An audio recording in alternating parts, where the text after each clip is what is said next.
Hello, everybody. Welcome to New Materials and Packaging Batch 9 Spring Summit 2020. My name is Omer Gozen. For those of you who don't know me, I'm a Senior Vice President at Plug-and-Play Tech Center.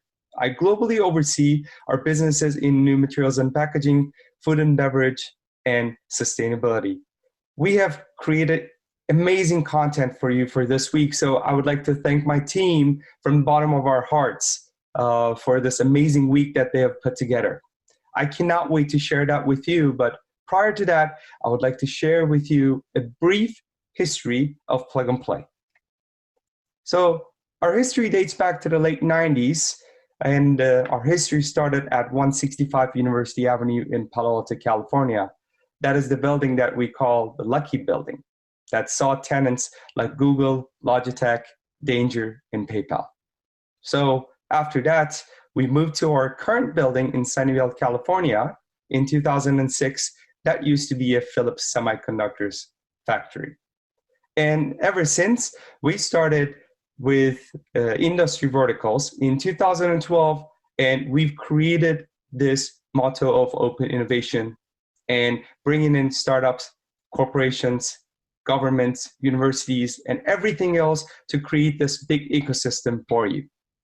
In 2015, we started building on to our industry verticals, and in 2019, fast forwarding to 15 countries, 42 offices, and 17 industry-specific accelerator programs that we run around the globe. So some of our most successful investments that you've probably heard of them: Dropbox, Lending Club, PayPal, Rappi, Hippo, Honey. Recently, back in February, it was acquired by PayPal for $4 billion. And in fact, yesterday, our 13th unicorn company was announced, Applyboard. Congratulations. So besides the venture capital side of the business, everybody knows us that we invest in early stage startups. But what else do we do? So we have these startup programs that our corporate partners collectively select the startups for, and then we run 60+ accelerator programs all around the world. And we definitely thrive in corporate innovation. Corporates come to Plug and Play to engage with startups because they know that our business model and due diligence process get them have access to the best startups around the globe. And startups come to us because we don't ask for equity stake. We just want them to come and do projects and commercialize products with corporations like yourselves. And this has been the business model that we have at Plug and Play, and most people call us, which we're proud of, is matchmakers. So matchmakers between the corporates to startups, VCs and startups, VCs and investors and corporates, mentors and startups, startups and universities, startups and governments, governments and mentors. So this is a big network. So this is how we create value between every player in our ecosystem. So with that said, when I started at Plug and Play 3 years ago, almost exactly today, we did not have this global footprint on this map. As I said, I'm from Silicon Valley, but then you can see that we have 4 other offices in Northern America, we have 12 offices in Europe, and we have more than 15 offices in the Asia and APAC regions. So this is an unbelievable footprint that we were able to build in the last 5 years. And this is what we're extremely proud of. So these are the industry-specific accelerator programs. Everything started with our brand and retail program back in 2013. Fast forward 7 years, currently we have 17 industry-specific programs that we're running globally in all of our locations, and the last two hottest ones being the smart cities and sustainability. With that said, this is our corporate ecosystem. Across these 17 industry-specific programs, we work with more than 400 corporations to help them with their external innovation efforts, business priorities, product commercialization, and to be able to get them to reduce that development cycles by engaging with agile startups. As we can see that we have industry programs in health, in brand and retail, supply chain and logistics, sustainability, our program in new materials and packaging, food and beverage, insurtech, financial services, smart cities, enterprise, safety tech, real estate and construction. So whatever major industry that you can think of, we run an accelerator program. Hence, we have accumulated a pool of 26,000 startups across all of these industries from every stage. So Plug and Play, we're stage agnostic. We make investments in early stages.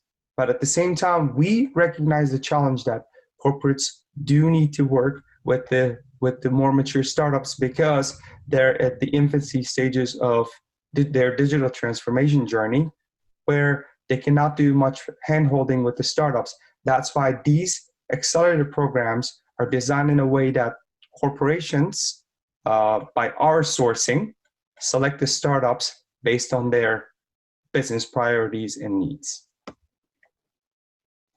Let's revisit some of the highlights of 2019. We've been extremely proud to have partnered with the Alliance to End Plastic Waste. So for those of you who don't know much about the Alliance has 45 of the largest chemicals, transformers, retailers, CPG companies, waste management companies to tackle one of the biggest challenges in the world, plastic waste.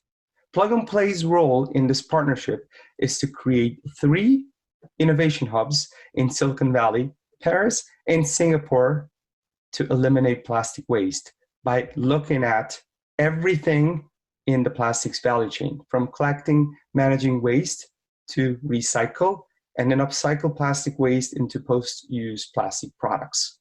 We've been extremely proud of this partnership, and we just did our Paris Selection Day in the EU at the end of April, and coming up is the Paris Expo with our startups, the 10 startups that we selected for the program, and then next up, we're gonna move the program to Singapore and do local sourcing, and then work with the partner companies to implement these solutions in the corresponding regions.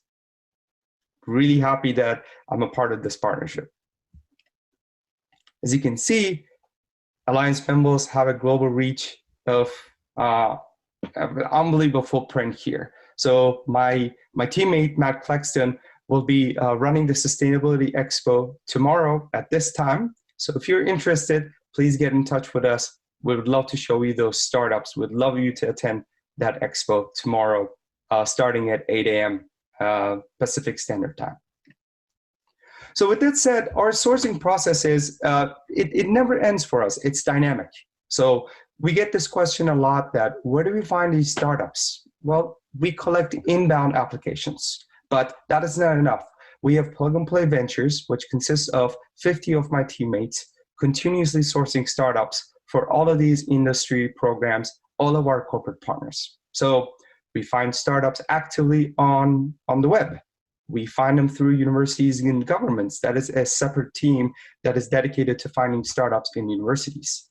We partner with venture capital, so that's another benefit of this network, that you will have access to other venture capitalists all around the world, the biggest ones in Silicon Valley. A lot of people think that there are other hubs than Silicon Valley, but still most of the venture capital money is deployed from one round in Menlo Park.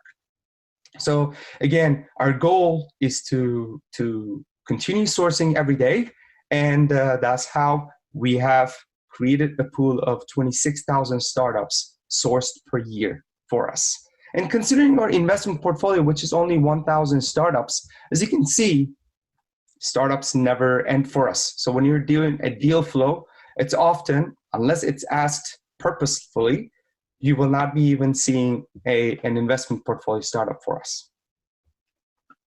So what do we do during these open innovation platforms? We collectively do the due diligence of the startups. So we've been doing this for 9 times in new materials and packaging with our partners, which I'm going to touch on in detail. But we help you explore this external innovation, whether you're a novice or you are an expert in it. But we find you the best startups for you to meet and quickly move on to the product commercialization stage. So how do we create value? How do we engage our partners is in a variety of different ways. So one of them is this accelerator programs where we define the focus of it with the help of our external partners, our corporate partners, and then they have voting ability to select the startups into this program, and then we do a variety of events for them, such as the selection day, which is exclusive to our anchor partners, and then we do focus weeks where you hone in and do deep dives with our startups that have been selected into the program, and then we do a graduation ceremony just like today. It's called the summit, or some people say an expo. Then the other events, the activities that we do and services are, so our partners, corporate partners, come to us with their business challenges and their product strategy, and we show them startups based on their needs during our private sessions, what we call the deal flows. And then also our corporate partners can mentor our startups and take more active part in the accelerator program. And also, not only the startup piece, but what we have here is this executive network with, we introduce you to the corporate innovation best practices. Most people come to us, they've never heard of a startup pitch before. So we show them, we pair them with the executives that have been doing this in a while, so that they get educated on how to approach the startups and how to prepare their non-disclosure agreements, or how to work with startups, how to get their R&D business unit to buy in to do a short project with startups. And also at Plug and Play, we never run out of events. We do roughly around 700 events a year at our Silicon Valley location, but you will be plugged into this global network beyond Silicon Valley. As I said earlier, so we run 60 plus accelerator programs across the globe in 15 countries. And the main product that the Plug and Play has is the deal flow session. So corporate partners are allowed to do 6 business challenges with us. And each of this private sessions, what we call a business deal flow, we introduce the corporates for the 6 startups. And after the first introduction, startups and corporates quickly sign an NDA and then move on to the further stages in product commercialization or route to acquisition.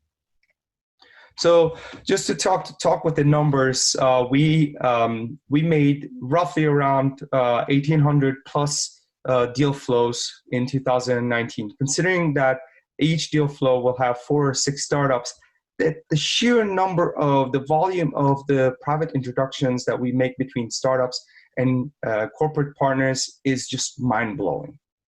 And our goal is to beat this number in 2020. So what I would like to say is I would like to go a little bit deeper in our vertical, new materials and packaging. We've been around since 2015. We started with ExxonMobil, so we're really thankful. But more than just ExxonMobil, we would like to thank our anchor partners who take an active role in our accelerator program and work with us and work with our startups to bring them on board and mentor them. Our PepsiCo, Sherwin-Williams, Mohawk Industries, DuPont, and Kellogg's. And we also have our partners, Aptar Group, Avery Dennison, Balqua, Gentex Corporation, Covestro, the Clorox Company, SIG, Tetra Pak, Vitro, Toyobo, Mitsui Chemicals, Sanyo Chemical, Chemtex Global, Suzano, Clavin, and Materion. We would like to thank for their continued support and engagement in our program.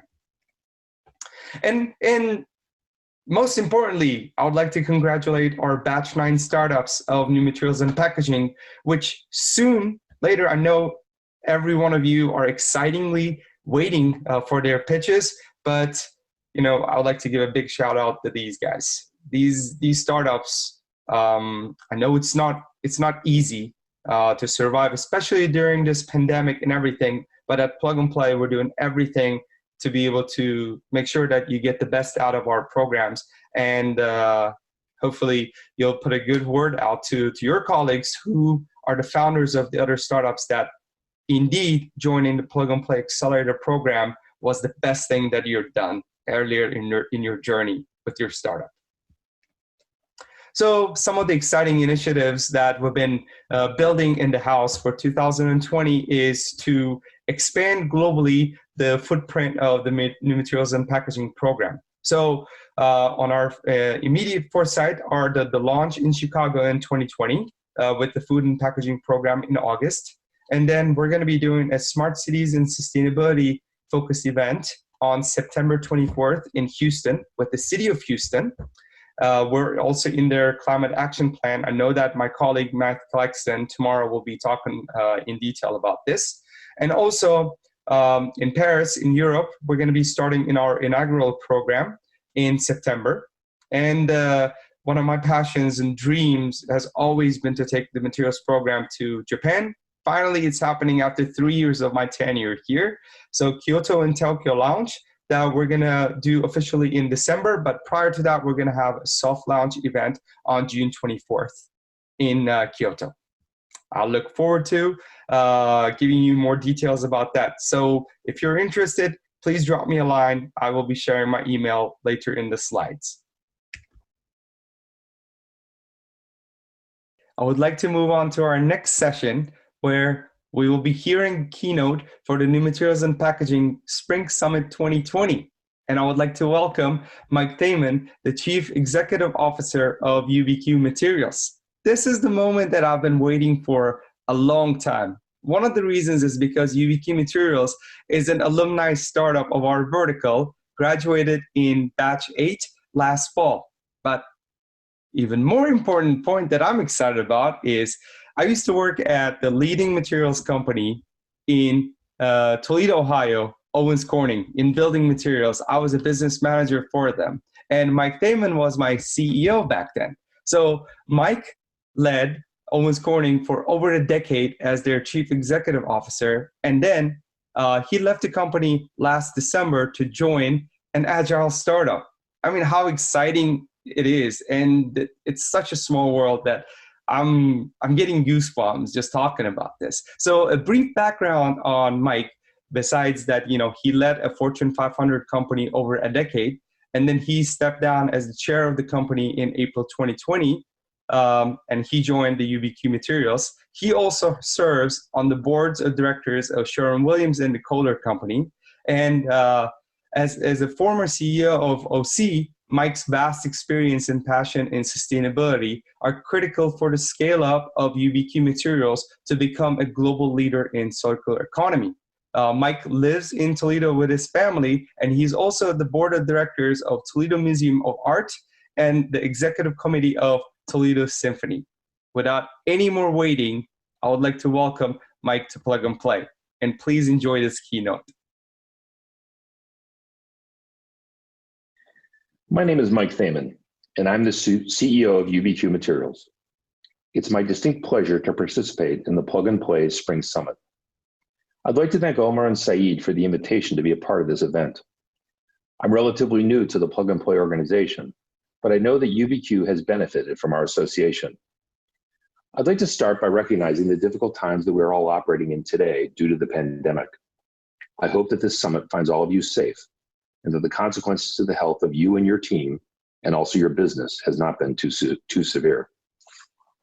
I'd like to begin by introducing myself.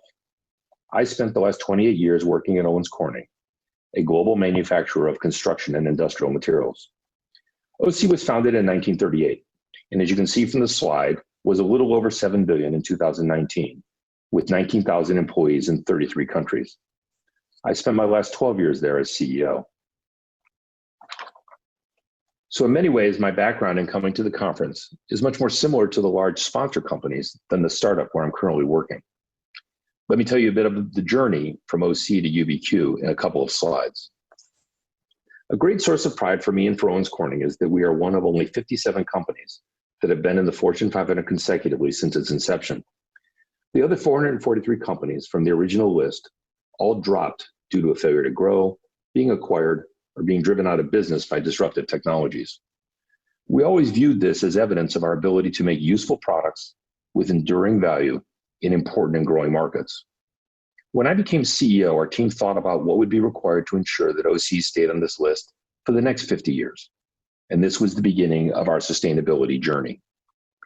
We defined sustainability at Owens Corning as meeting the needs of the present while not compromising the world that we leave to the future. When we adopted this definition, we knew it was a journey, and we got started through a set of 10-year measurable goals. Many of our goals were science-based where possible, and we measured ourselves and reported publicly each year on our progress. OC is on its third set of 10-year goals. As you can see from the slide, we've received some nice recognition for our efforts from the likes of Dow Jones, CR, Ethisphere, and others. We didn't integrate sustainability into our strategy to win awards and gain recognition, though. We did it because we were committed to reducing our footprint that our operations produced and the impact that we had on the environment. Increasingly in recent years, our attention also moved to measuring and improving the handprint of our products. What are the measurable and positive benefits that we could bring to energy reduction, renewables production, reduction in materials consumption, and recycling?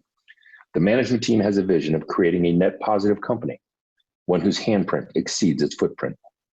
This brings me to UBQ. When I decided to retire from OC in 2019, I was looking for an opportunity to get involved with technology that had the potential to further bend the curve on climate change. When I was introduced to UBQ, I was blown away.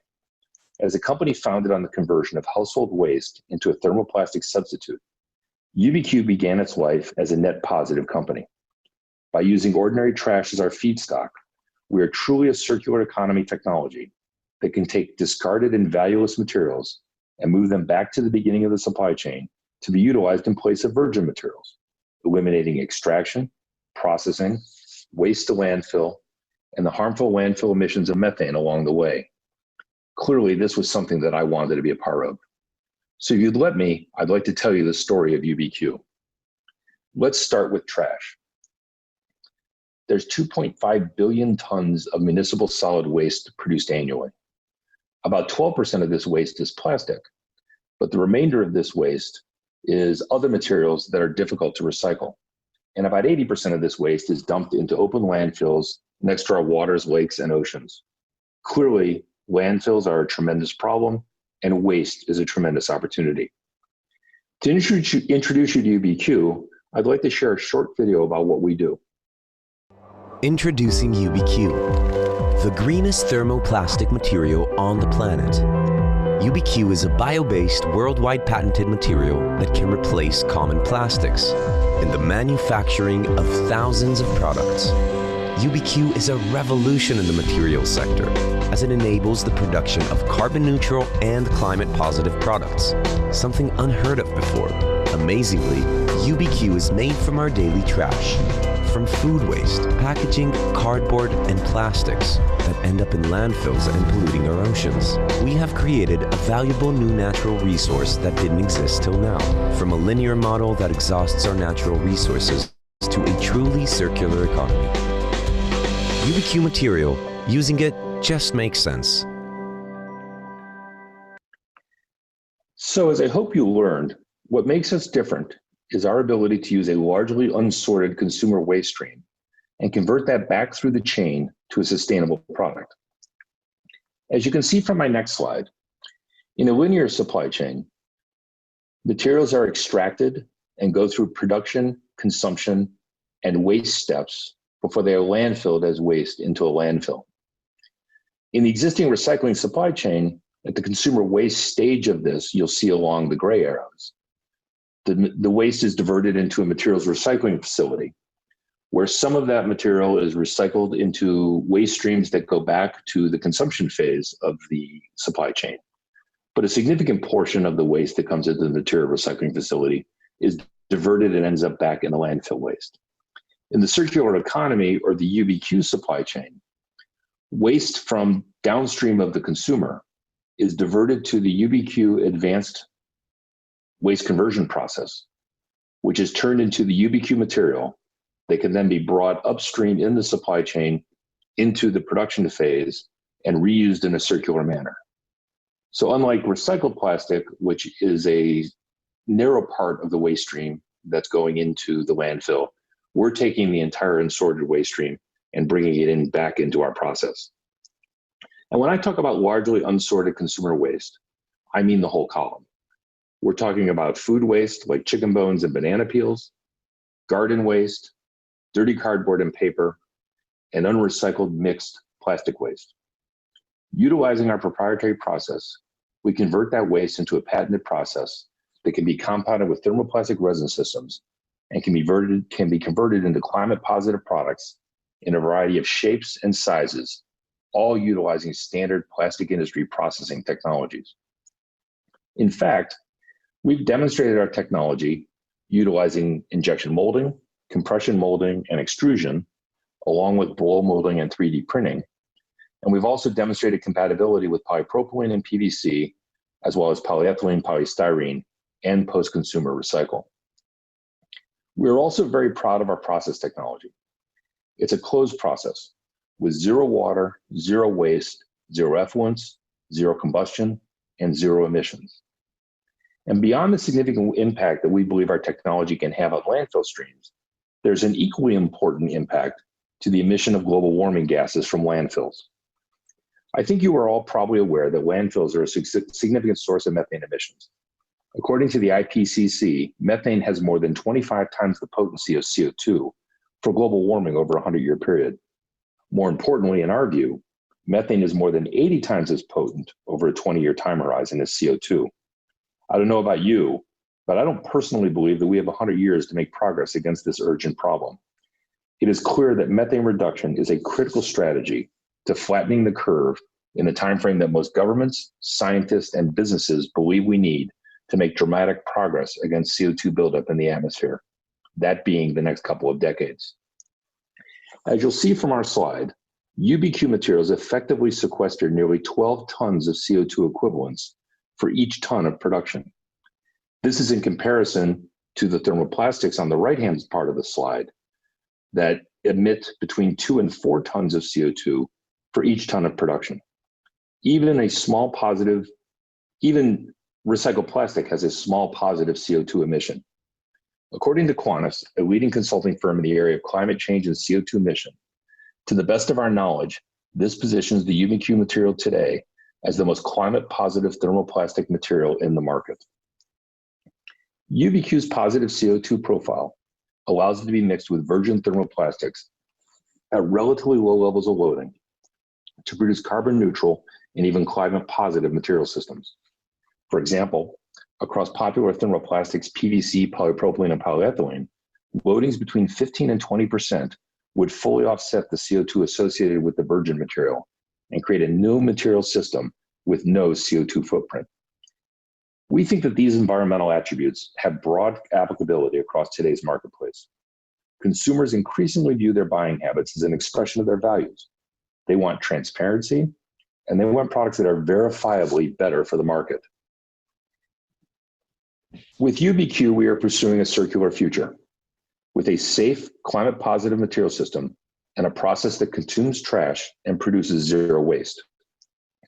In an effort to prepare the company for what we hope will be a significant period of rapid growth, we have been investing in creating the resources to allow fabricators and brands to have confidence in the claims that we're able to make when they utilize a material system containing UBQ. We can generate a climate impact data sheet based on the formulation in which the UBQ material is being used.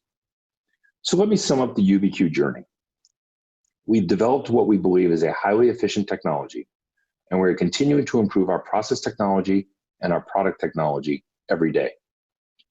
We've received numerous awards and recognitions, as well as certifications from the likes of Qantas, B Corp, and Solar Imports. We're advised by an outstanding advisory board that includes Nobel Prize winners, governments, and private sector leaders in the area of sustainability and thought leaders on the circular economy. So I'd like to leave you with two images. First, we believe with UBQ that in a way nothing has changed. We will still enjoy high performance and durable applications of plastic in many of the forms that are critical to our infrastructure and supply chain today. We'll just do it with materials that can be carbon neutral and climate positive. On the other hand, we believe that everything has changed. We can begin to see a future where the valueless mixed waste stream on the left, coming from the landfill, will become a valuable and circular product for our future. Thank you for taking the time to listen to the UBQ story. Congratulations and good luck on your ventures and future success. What an absolutely fantastic way to kick off the summit. This is definitely a proud moment for me. So thank you very much, Mike Thaman, for the great keynote. Without further waiting, because today is all about this 15 startups that we're seeing on the screen here. They've spent countless of hours coming to our deal flows, doing projects with our corporate partners. And without further ado, I would like to pass the mic to my colleague, who's our ventures associate, Anku Madan, to introduce the startups and have the startup pitch session begin. All right. Hello, everyone. Thanks for the intro, Omer.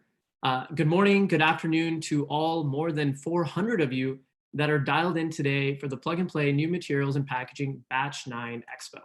I'm Anku Madan, Venture Associate on the New Materials and Packaging team here, and I will be your MC for today. Thank you, everyone, again for joining. We're so excited to have you here. Now, the next 1.5 hours are going to be jam-packed with a lot of smart people saying some very insightful things. So put on your thinking caps. Safety first. Some housekeeping items. We're going to have a total of 12 4-minute startup pitches, with each being followed by a 2-minute Q&A. As the startups are pitching, feel free to enter your questions into the Q&A box. Our operations manager, Alexandra, is monitoring that so that we can answer your questions live during the Q&A sessions. Additionally, at the end of each startup pitch, a poll will pop up on your screen to gauge interest in follow-up discussions. The first 5 pitches will be followed by a panel discussion with Andrew Hyen, GP at Pangea Ventures, and Srinivas Rao, operating partner from Phoenix Venture Partners. After that, we'll go through the final 7 startup pitches and Q&A, and then we'll have some closing remarks, and we'll wrap it up. With that, let's get right into it. For the actual MC portion, I'm going to take this off. All right, first off, and our official canary in a coal mine for today is Harbing Liu from Cambridge Electronics. Cambridge Electronics is based in, you guessed it, Cambridge, Massachusetts, and they're an MIT spinout that is bringing breakthrough gallium nitride power electronics to market. Over to you, Harbing. Hi, everyone. This is Harbing from Cambridge Electronics. I'd like to show you how are we going to transform the future of power conversion and connectivity with our technology.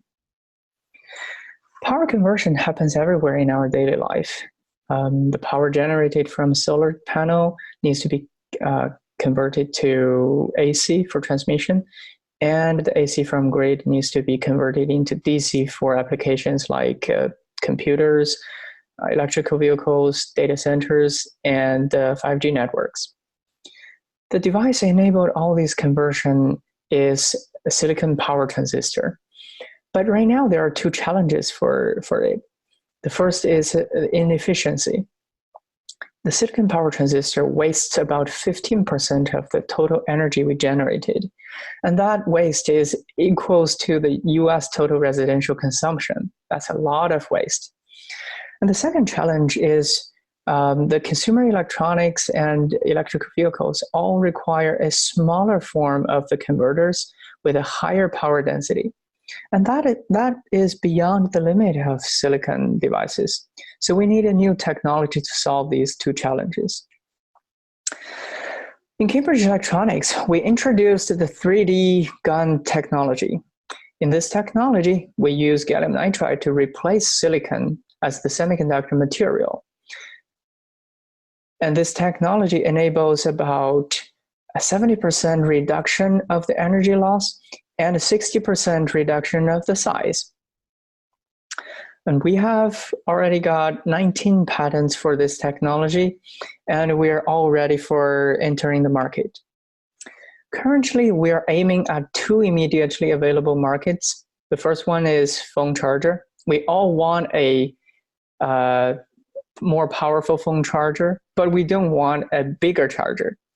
So with the gallium nitride technology, we can increase the power of a phone charger from 18 watt to 65 watt without increasing the size significantly. And currently, 1.4 billion units of phone charger are shipped every year. And we estimate this market size to be $600 million for the power transistor component. The second market we're aiming is the data center voltage regulator. Currently, the CPUs in a data center server runs under 12 volt, and in the future, the industry want to increase that to 48 volt to increase the CPU calculation power. And that requires a much more powerful transistors with an even smaller size, and only gallium nitride can achieve this goal. With the 12 million servers shipped every year right now, we estimate the market size for the server power transistor to be as much as $1 billion. In order to enter these two markets as soon as possible, we run our business with a fabless model. That is, we hire the wafer supplier and the foundries to manufacture the devices for us, and then we package them into chips and sell them to the module manufacturers. And then the module manufacturers would sell their modules to the end users, such as consumers or the data center builders. Today, we are seeking for more commercialization partners and customers who are interested in the power solutions for either consumer electronics, EVs, and renewable energies, or 5G networks. We hope we can solve your power problems and then expand our market potential. And also, we are about to start our Series A fundraising. For the investors, if you're interested, please contact us for more details. Thank you very much. All right, thank you so much, Harbing. That was fantastic. Now we'll have 2 minutes for a Q&A. So, the first question, just to get us kicked off here, is, why now? You mentioned a little bit about this, but why hasn't gallium nitride been the de facto standard for products before this, given its performance characteristics? I think there are twofold reasons. Thank you for asking this question first, but the two reasons are, first, the gallium nitride processing technology has not been ready. The gallium nitride process has been developed for about 10 years now. And actually for silicon, that technology becomes mature after around like 20 to 30 years of development. So I would still say gallium nitride process technology is at its beginning stage of mature, but we believe it's almost ready right now. The second reason is the market. Currently, a lot of the demand in the market has not been so cutting edge that requires gallium nitride, but a few of them begin to get into that region. The two of them mentioned are phone chargers and data centers. So we want to break through in these markets first and then expand to other ever-growing markets later. Awesome. Well, thank you. It looks like we have a few other questions here in the Q&A box. So, there are some products that already use gallium nitride instead of silicon in the market. How do you differentiate yourselves from those products? So we have created our lab demo to show that our performance is about cutting down 70% loss comparing with other gallium nitride competitors. So in short, we are doing better than them. And so we are very confident we can get our value proposition in the market. All right, great. Well, thank you so much, Harbing. That's all the time that we have questions for today, but Sure. you should see a poll pop up on your screen momentarily for the attendees. And if you want to follow up with Harbing and have follow-up discussions, feel free to click the yes button and we'll go from there. Thank you so much, Harbing. Thanks. Great.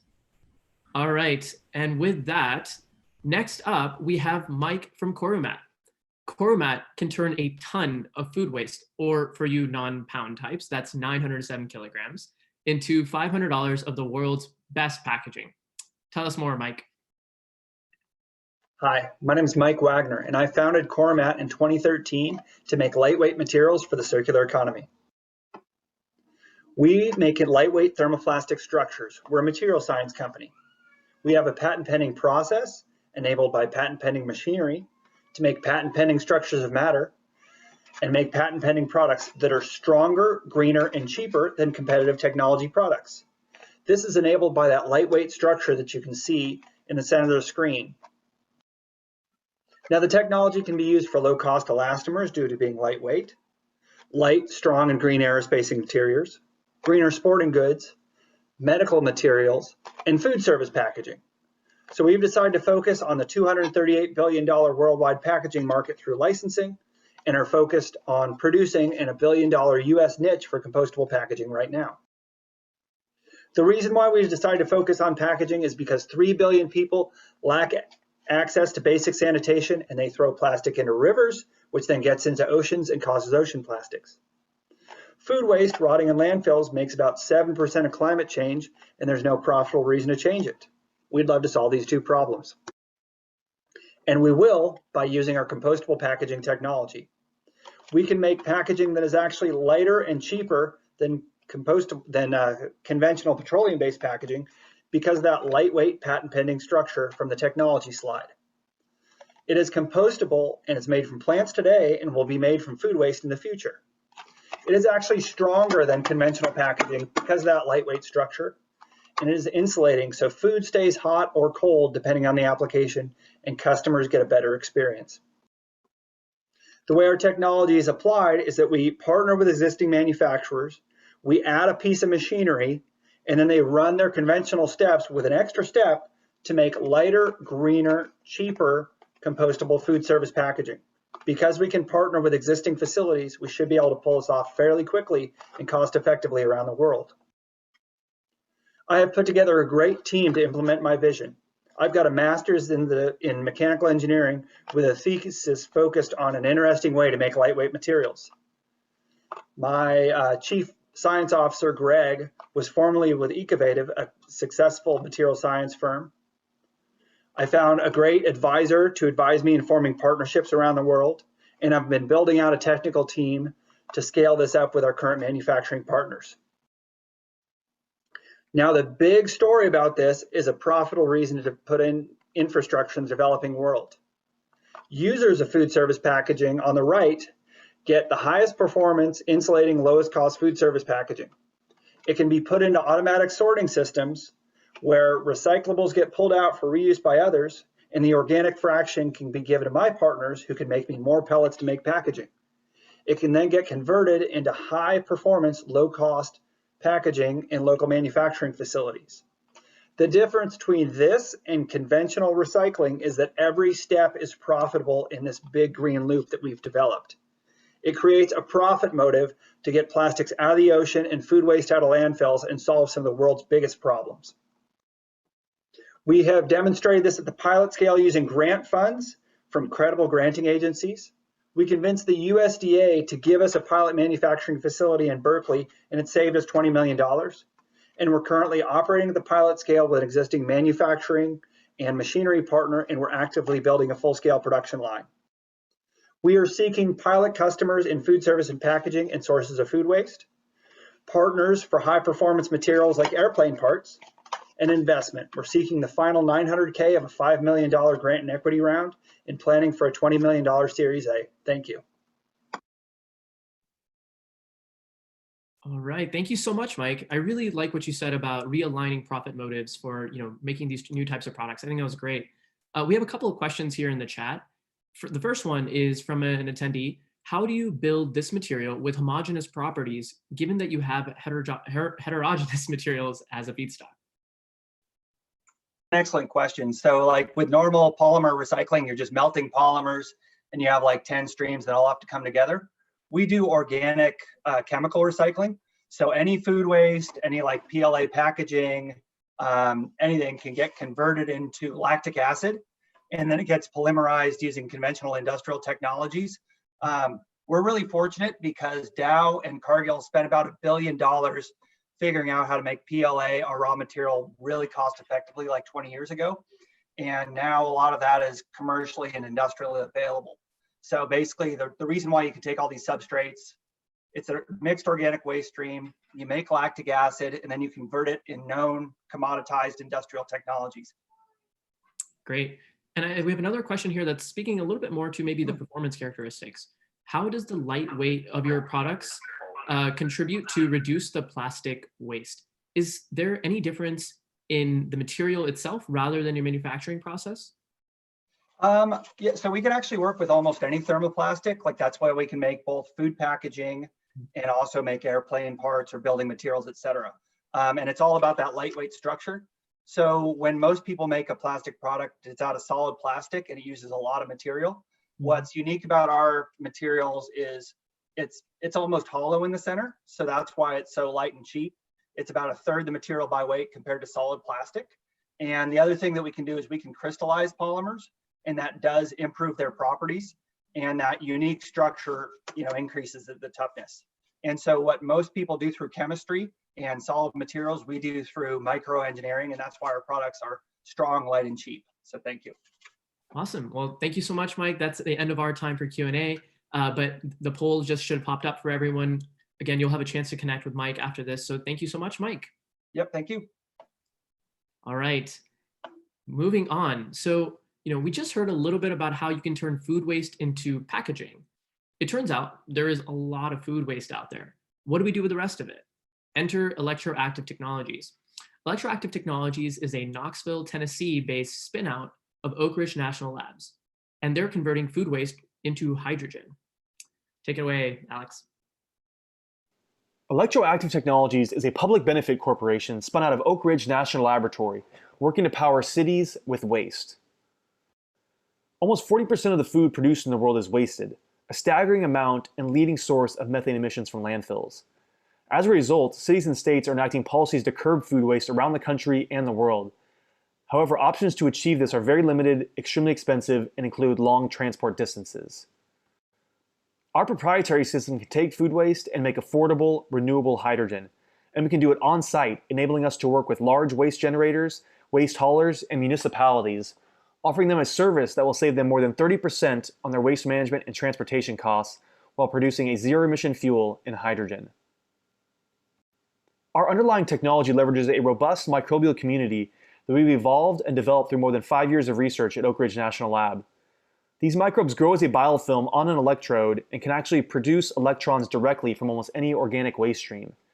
The protons and electrons produced by the microbes, in addition to about 1 volt of additional electricity, are used to make hydrogen in the system with high efficiency. Using this technology, we have already reached commercial levels of hydrogen productivity in single cells using real food waste from local restaurants and the University of Tennessee. We have also developed an initial sensor system with hardware and software to enable automated process control that has led to sustained commercial performance. The system will be scaled up using a stack approach where individual reactors are replicated and stacked together to make larger systems. The smaller size of the individual units can de-risk the scale-up process compared to other biological systems. Meanwhile, the use of low-cost materials can make this modular approach economical. Our approach to hydrogen production can create a negative carbon pathway through reduced transportation, abatement of landfill emissions, and replacement of fossil fuel use, bringing additional marketable sustainability benefits to our customers. Due to the widespread issue of food waste, there is large growth potential for our company beginning in California, where there are strong commitments to both waste and hydrogen. We can then expand across the US and onto other parts of the world where over 1 billion tons of food waste is produced every year that can be used to produce $78 billion worth of hydrogen. Recently, the World Economic Forum came out with a statement that hydrogen is no longer the fuel of the future, it's already here. Major companies like Toyota, Shell, Walmart, and Amazon are investing heavily in hydrogen and fuel cells, and countries around the world are laying out ambitious hydrogen use targets which can be accelerated by this technology. Our long-term vision is to be part of smart cities of the future. As distributed renewable electricity supplies continue to increase, the need for energy storage will continue to grow. Pairing this need to the massive amounts of food waste available, our unique process can store the energy from both waste and electricity in the form of hydrogen, which has the versatility to be used as a fuel, an energy carrier, or a feedstock for industrial processes. The team we have to execute this vision starts with the co-founders Alex Lewis and Abhijit Barole. Dr. Lewis advanced this technology during his PhD, and Dr. Barole is the original inventor and brings 20+ years of experience as a scientist at Oak Ridge. We also have a great team of engineers leading our scale-up and sensor development efforts. We also have a great group of advisors with technical, financial, and industry experience to further advance the company, as well as experienced consultants for our scale-up and sensor development. Building upon our work at Oak Ridge and participation in DOE and NSF I-Cores, our company has participated in the world-leading Indy Bio Accelerator in San Francisco, the H2 Refuel Accelerator in New York, sponsored by Toyota and Shell, among others, and most recently PlugandPlay. Electroactive is also part of the Innovation Crossroads program at Oak Ridge, the sister program to Cyclotron Road, where we are leveraging world-leading expertise and resources to advance the technology further. We are now raising a $2 million seed round of private capital to take us through pilot projects, of which we have $1.4 million in the bank. We are pursuing an additional $600K to close out our seed round in the coming months and are looking for additional partners for pilot projects. Thank you for your attention, and I will ask you all to join our cause to power your city with waste. Thank you. All right, thanks so much, Alex. Super interesting stuff. I think we have a couple of questions here. Reminder to everyone that the poll is going to pop up and you can choose to have follow-up discussions with Alex that way, and also type in your questions in the Q&A. Alex will stay on and we'll be answering questions via text after this as well. The first question we have from an attendee is, how many kilowatt hours can you produce from 1 kilogram of waste, and in how much time? So I'll answer that in a couple ways where, typically for 1 kilogram of hydrogen, you get out around 33 to 35 kilowatt hours from that single kilogram of hydrogen. And for electrolyzer companies, they typically need around 50 to 60 kilowatt hours input just to make 1 kilogram of hydrogen. So you're getting less out than what you put in. But because we're using food waste to get part of the energy to make that hydrogen, we need about half that electricity input to make the same kilogram of hydrogen. And so, and also for the food waste, around 1 ton of food waste will produce around 5 kilograms of hydrogen. Perfect. So I think that also answers a little bit of the next question around net efficiency. So let's maybe move forwards to Mike's question. What level of power output has been proven so far? So right now, we haven't necessarily been focusing on the power output where the kilograms of hydrogen we're producing aren't being put into a fuel cell to generate power coming out of it. The stage we're at is showing the performance of the system to produce a certain amount of hydrogen per unit of the system to make this process economical and get to the high enough rates. And so for us, that's around 20 or 15 liters of hydrogen per liter of our reactor per day. And we've been able to accomplish that in our bench scale and also up in an 8x larger system as we're working towards, we're about 50% of our commercial scale right now. Gotcha. Great. And I think we also, I think one of the things that's been helpful for everyone to understand a little bit more about is that, obviously hydrogen vehicles are one of the potential markets for hydrogen, but what are just 1 or 2 other briefly use cases of hydrogen? Yeah, I mean, the main markets for hydrogen right now are in petrochemical refining and ammonia production make up 90% of the market. It's also used in different food processing and steel production. And we see fuel cells as the more higher impact area to use it as a zero emission fuel. All right. Well, that's it for today. Thank you so much, Alex, for taking the time for the Q&A. Reminder that Alex will be answering some questions in text format in the Q&A box, and you can use the poll to follow up with him. Thanks so much, Alex. Thank you. All right. And next up, we have Raj from Function. Yes, I know it looks like Function, but I promise it's pronounced just like your favorite functions from your math classes that you're really mad at me right now for bringing up again.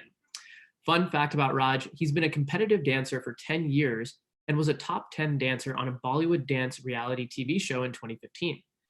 Show us those moves, Raj. Hey everybody, my name is Raj Bhakta, founder and CEO of Function. Health is front of mind, especially as we're living through a global pandemic. In the next decade, technologies such as telemedicine, remote health monitoring, and wearable technologies are going to be adopted at a rapid pace. And the opportunity here for material science innovations is really big. So why now? Well, we have a growing aging population. By 2035 alone in the US, there'll be 77 million plus older adults. Second, there's a huge need to lower patient cost across the value chain. Third, there's a huge need for passive, low maintenance solutions that are wear and forget, either to sense signals from the body, such as your electrocardiogram, your heart activity, or to actuate signals into the body to administer pain relief, such as with TENS devices. And this whole conversation revolves around a technology known as hydrogel wet electrodes. These wet electrodes have been amazing. They've been used for heart activity measurements, brain activity measurements, muscle activity. Also for actuation, administering pain relief through TENS devices, neurostimulation, muscle stimulation. But the problem here has been that these wet electrodes are not reusable. They're not washable. They're limited to certain form factors.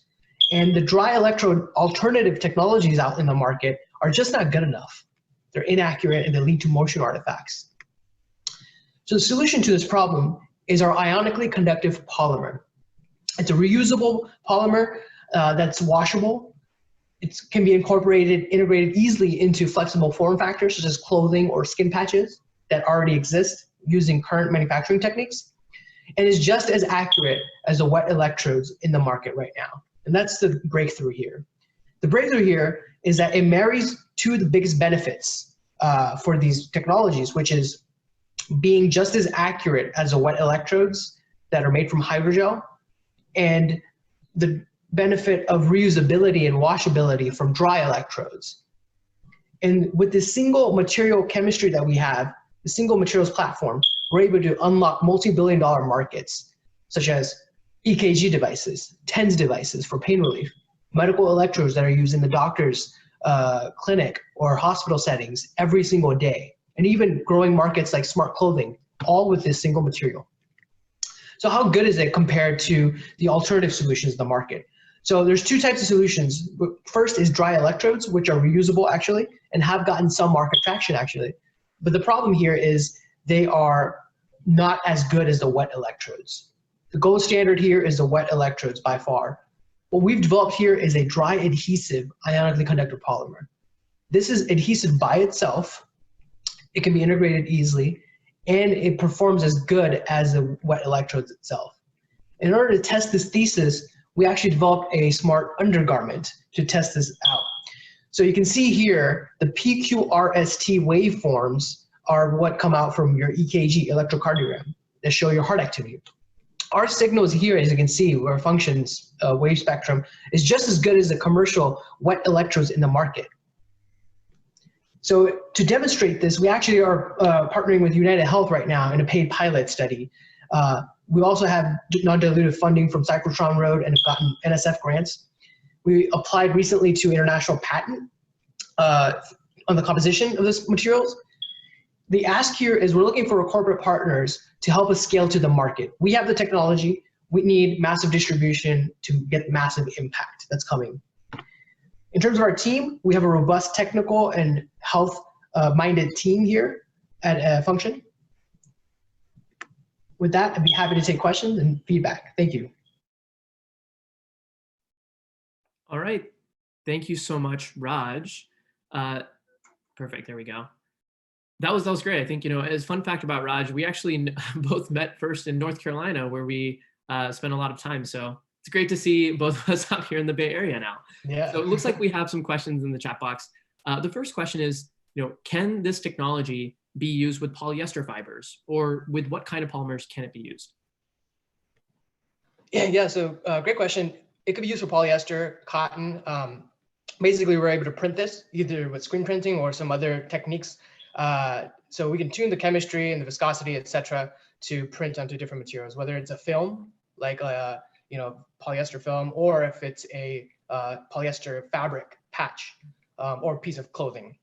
So that's all variable depending on your use case. Got it. And as a follow-up to that, what is the killer application of your products? Obviously, you see healthcare monitoring as a potential major driver, but what are some other markets that you may have had interest from? Yeah, so I would say right now the big use cases are in, we've gotten interest from medical device companies that make TENS devices. So TENS devices are ubiquitous right now, used for pain relief. People that have chronic pain relief, it's a big problem. So right now they have to buy pads that they have to basically dispose of repeatedly. So the idea is, what if you could, as a product manufacturer, get rid of the pads? There's a sustainability, less waste component. Secondly, there's a better user experience. And then third, you can get your product margin up front, and the patient can just use that pad, so to speak, that's made with our material for weeks on end, as opposed to days. Got it. And we have about 30 seconds left. Can you briefly touch on your IP and talk about your technology's defensibility? Yes, so we've applied for a PCT application, international patent application, just this February 2020, and we're going to get converted. We have 18 months to add more data. So we have already a lot of sort of data on the composition, the use cases, as well as sort of the way to manufacture it as well. So because it leverages existing processes and also other processes such as inkjet and direct write, which is also part of our IP portfolio. So we have two sections. We have the process chemistry, as well as the actual composition of the material in terms of our IP. Awesome. Well, Raj, thank you so much. A reminder to everyone to either ask your questions in the Q&A. Raj will be following up on that. And thank you so much. Have a great day. Yeah, thanks, Akesh. All right. All right. And with that, we're going to be moving to the last startup pitch that we have before our panel discussion. That's going to be presented by John from Tyramer. Tyramer recycles tires into TDP, or tire-derived polymer. Fun fact, their first facility is in Waterloo, Canada, previously known as New Berlin, and they have the largest Oktoberfest outside of Germany. That sounds like where I want to be right now, so over to you, John. Hello everyone, my name is John and I'm here representing Tyramer. If you use rubber in your business, this could be important for you. Now each year, over 1.5 billion waste tires are generated. And while most people view this as a problem, Tyramer views it as a crop that comes with certainty. Our mission is to enable the use of more recycled rubber in high-value applications, and we do this through a process called devulcanization. Now, historically, it's been very difficult to use scrap tire rubber for high-value applications because the quality is low. But Tyramer's technology presents an opportunity to better utilize the material and actually allows tire material to be reused in new tire manufacturing again. Now, Tyramer is not a startup, but does have startup-like potential. We license our technology, we use a strategy of open innovation and collaboration, and we have a diverse and skilled team with both business and academic backgrounds. Our CTO, Tyramer technology inventor, Professor Joe Ganakis, still leads our R&D, and his program at the University of Waterloo Chemical Engineering Department consistently funnels top talent up to Tyramer. This is our chemical-free devulcanization technology. Here you can see crumb rubber flowing into our extruder. A unique combination of heat, pressure, and shear allow us to refresh or devulcanize the material. This strip here is our devulcanized product called TDP, or tire-derived polymer. And this is the entire TDP manufacturing process. We have no chemicals or additives. Now, this is the best devulcanization technology in the world, with patents in US and Canada. But really what separates us from everyone else is our 10+ years of knowledge and trade secrets and technical know-how that we have developed over time. Now, a little bit more about TDP. It's a balance of low cost and strong performance, and can be actually made from a variety of feedstocks. So scrap tires is generally what it's made out of, but factory scrap, post-consumer rubber waste, And different types of rubber, such as EPDM and butyl, are also good targets for devulcanization. And really, there's a particularly good opportunity here in relation to industrial polymers, such as TPVs. Now, for market traction, we feel like in the tire industry, we've gotten some great traction already. And so one of the world's largest tire manufacturers tells us that Tire technology is the only commercially viable chemical-free, chemical solvent-free process for rubber devulcanization. We've worked really hard to expand our material usage and acceptance in the tire industry. But again, as our technology can be applied to many different types of rubber, the number of new applications and potential markets is growing. And again, the industrial polymers area is one area we are particularly interested in. Now, at the end of the day, this is what it comes down to. So Tire is seeking strategic partners that are dedicated to developing devulcanized materials. We're looking for collaboration because that is our strategy. We're looking for support in our R&D program, and a large corporate partner familiar with industrial polymers could allow us to develop and optimize materials at a much faster pace. Now, what Tire offers to partners is our expertise and experience with devulcanization. We've evaluated over 100 different polymer feedstocks, and we're backed by Professor Joe Ganakis and the University of Waterloo. We're primed to expand to materials like TPVs, EPDM, and more. And bottom line, there's a unique opportunity for companies to develop new IP using TDP as a base material, and we can help achieve it. Thank you. All right, thanks so much, John. Now, one of the things that you talked a little bit about on your in your pitch is your feedstock. Can you talk a little bit about your suppliers? Where do you get your feedstock, and how do you plan to secure that supply once more competitors pop up? Right, so our feedstock is basically used tire rubber. So scrap tires, generally when they're recycled, they're shredded. They go through a few different phases of shredding. And then we get small pieces of rubber, what we call crumb rubber. And so that's our feedstock. Now, the way that we standardize it is based on what type of tires. So certain tires give certain feedstock. For example, truck tires have a lot more natural rubber compared to passenger tires. And so we actually produce very consistent products based on specific feedstock. So there's a product that comes just from the tread of truck tires. There's product that comes just from passenger tires. And this is really how we kind of standardize the feedstock. Gotcha. It looks like we have another follow-up question on the economics of materials, specifically materials such as EPDM. So for this, the market is kind of a long market, and the margins are really tight for virgin materials. So can you speak a little bit to the economics of those materials? Yeah, well, obviously right now the oil prices, there is a little bit of fluctuation in the rubber prices as well. But EPDM has a little bit more value than tire rubber, I would say, once it's devulcanized. And so the economics of it are a little bit better because you don't need to produce so much at such a high rate. You can produce a little slower rate and still make a very good margin on your material. And we would always say that through the process of devulcanization, we'll always guarantee a discount on our product compared to the virgin material. Got it. Great. Well, as a reminder, everyone, John will stick around and address any further questions in the Q&A section. And you can also use the poll to say whether or not you'd like to follow up with John. Thank you so much, John. Thanks, Sankesh. All right. We have just heard from the first 5 startups of our New Materials and Packaging Expo. Big shout out to them. That was fantastic. Now, we're going to switch gears and move to our panel discussion. Just give us a moment while we get that set up. Good morning, good afternoon, and good evening to everyone from all around the world. I hope you're enjoying the Plug and Play New Materials and Packaging Expo for 13 of our 9th batch of startups. It's been fantastic to get to know and work with these founders for the last 3 months. And now we're excited for you all to see the amazing businesses they're building. Now, before we finish up the rest of the startups, we had some debate on the team. People wanted to give your minds a chance to rest, but I decided that we could take things up a notch. Many of you have heard that Mark Andreessen recently penned an essay titled, "It's Time to Build."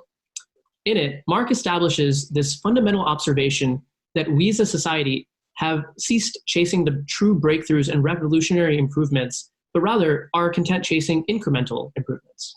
He encourages entrepreneurs, intrapreneurs, all of us, to go out and help build the world we want to see. Andreessen Horowitz is a well-known, very successful software investing firm. So that got me thinking, what about materials? What role will materials play in helping us build the new age? To help us explore that question, I'm delighted to introduce our two esteemed guests, Andrew from Pangea Ventures, a leading materials science VC firm in Vancouver, Canada, and Dr. Srinivas Rao from Phoenix Venture Partners, an advanced materials and devices venture capital firm based in Silicon Valley and Seattle. Quick introduction to both of them. Andrew Hyen is a general partner at Pangea Ventures, one of the original names in the materials science venture capital. He's had a long and storied career in the investing world ever since joining Pangea in 2006. He currently works very closely with companies such as Carbon Cure Technologies, ESS, and Aspect Biosystems. Dr. Srinivas Rao is an operating partner with Phoenix Venture Partners and has done pretty much everything.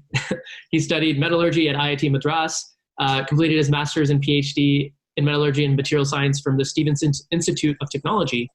And he served on the editorial boards of various journals, holds numerous patents, and has written quite a few papers and review chapters in textbooks as well.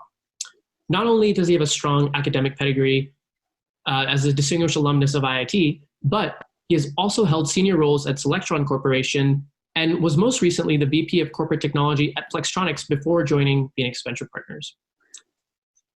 And I am your host and moderator, Ankesh or Anku Madan.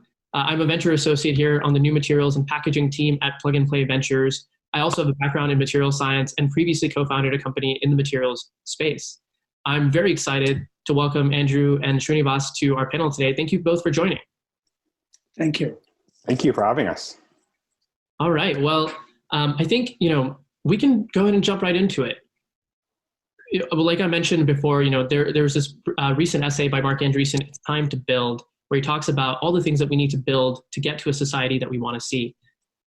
For both of you, just to get things started, what role do you believe materials play in building the new age? And, as what roles have materials historically played in getting us to the society we have today? Sure. Well, maybe I can kick that off. I don't think this is a new thing. I'll actually refer back to a book that was published about 10 years ago by a professor at St. John's University, Stanford Moskowitz, and it's entitled The Advanced Materials Revolution. And, his research pointed out that, after 1970, the economic growth, about 75% of it was driven through advances in advanced materials. Now, as you can imagine, there was other things that sort of came as part of that. So if you had a semiconductor chip, there's a lot of other things that go into making that a useful product. But it's always been an important part of sort of the economy. And, I think this will just continue. Mm-hmm. And Anku, the way I kind of shape and look at things as a material scientist, I see everything, including ourselves, being nothing but a composite, a mixture, a compound of some material or the other. And historically, it's almost like a progress chart, if you will. The beginning of time, and almost visualize the Stone Age, the Copper Age, the Bronze Age, the Iron Age and Steel Age, and it goes on. And somewhere in between, we even cut into the non-solid type materials and went into oil. And, obviously everybody knows silicon because of Silicon Valley, the Gallium Gulch. You almost can resonate the time, if you will, the factor against a material of choice and say, where are we? And in between, we all know about plastics. And it was almost the time, I think I remember reading or actually seeing the movie, The Graduate. And I think we can all kind of hang our hat and say, plastics played a darn good role.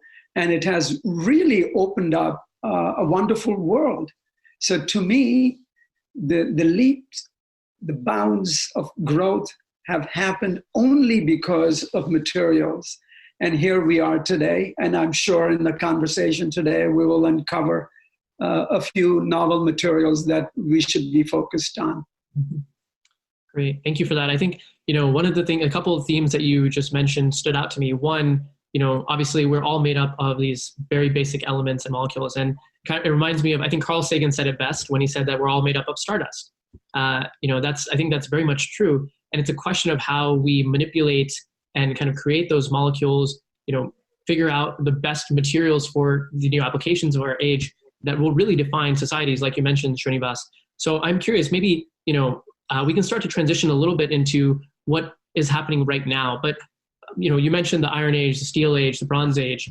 What age are we in today? Well, and I would love to hear what Andrew looks at, because, it's really the composite of everybody's view that we call a society. Mm-hmm. To me, the last 10 years, there was a big push towards enhancement of the energy sector. Specifically, we looked at photovoltaics.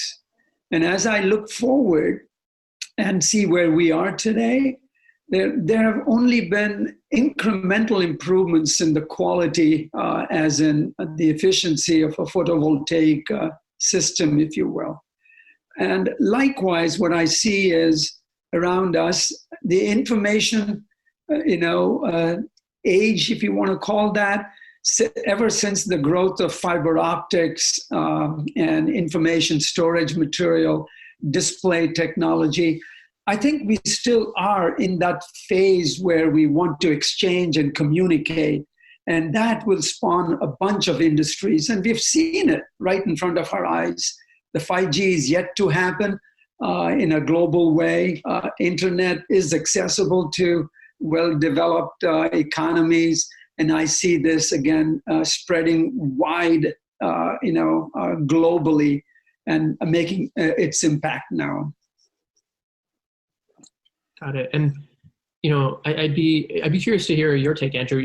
Obviously, like Srinivas mentioned, there is this theme of communications. Communications technologies are the ones that have helped bring us to, having ubiquitous internet or broadband available to everyone. And, I think to me, silicon has been kind of the driver for a lot of that. So what are your thoughts on, what got us to where we are today and this explosion of technology growth that's happened in the last 20 or 30 years? And, what are the trends that you're seeing today that you're really excited about that will help us get to that next technological leap? Yeah, I think one of the trends would be being able to leverage existing infrastructure that we have that was quite an investment that the world made, and making that more efficient. So one example, in our portfolio of a company, they're using sort of semiconductor tools to make new optical transceivers that use a silicon nitride material rather than silicon photonics to make more efficient communication devices, so that all of us will have more bandwidth in our homes, without adding new fiber optics or more efficient 5G. So that's an example of a company that's leveraging materials, and also leveraging the existing sort of steel and concrete that's already in the ground. The other thing I would say is sort of also leveraging leveraging the great work that is being done on the computational side and AI to develop new alloys very efficiently. We always talk about sort of like the 20-year timelines to bring something to market. We've seen examples of new alloys coming to market within a few years recently, just because of that acceleration that's happening. So those would be a few examples. And maybe going back to Srinivas for a moment, I remember, you mentioned a couple of examples. For example, solar, thin film solar. In the past, we've seen some pretty dramatic. We've seen some pretty dramatic trends or things happening within the clean tech industry specifically. And why is now the right time to invest in materials? What are the things that you're seeing? Whether it's changes in companies' approaches or changes in the funding landscape. What is it about materials now that make them so compelling as potential startups to invest in and technologies to really back? Well, the needs in the industry don't really change. What I feel is something else will take a precedence, if you will, and therefore the market starts to move very rapidly and kind of, jumps into, hey, let's focus on this segment or that segment. But there's always this underlying theme that I call as the materials platform. Mm-hmm. It is the platform that gives birth to all the layers that get put on. So, for example, sensing, it is still very much either an optical commodity or it could be an electronic sensing, magnetic, but those are ways by which we are able to detect the presence or absence, if you will. Likewise, when I see medical products, I see the need to diagnose, to identify. And what I see right now with COVID is certain things will come marching forward just because the society needs it now. Mm-hmm. And we as entrepreneurs and investors, depending on which hat you would like to wear, you have to focus and make things, happen because society has got to move. Nothing will you can't freeze societies. You can only propel it, and you can only make things happen sooner, and it'll take the precedence of cheaper, faster, and better. To me, that is the mantra. And I totally agree with what Andrew said. Computational materials is the classic approach now, which really had a beginning 20 years ago, but the computational platforms were very weak. So here again, you'll see more and more activity around doing, AI and ML coming into play and identifying novel stuff that can be accelerated, if you will. Mm-hmm. So. Yeah, and I think speaking to that theme a little bit, there are a lot of challenges with bringing some of these novel approaches to an industry that's been, at times, relatively slow to shift and, adopt new technologies. So I'm curious maybe to understand how do we, I think there was this famous MIT paper from the early 90s that said the time for commercialization from an average new material from first development or discovery to being out in the world in, people's hands as customers is about 20 years. And I think, there are different parts of that timeline that you can try to really compress. And like you mentioned, computational materials, computational discovery is one of them.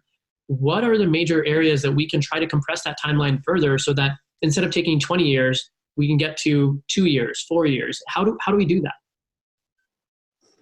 Yeah, I would say a lot of it comes down to the commercial side. There's the technical aspects of developing and testing, and there's only so much you can do to shortcut that.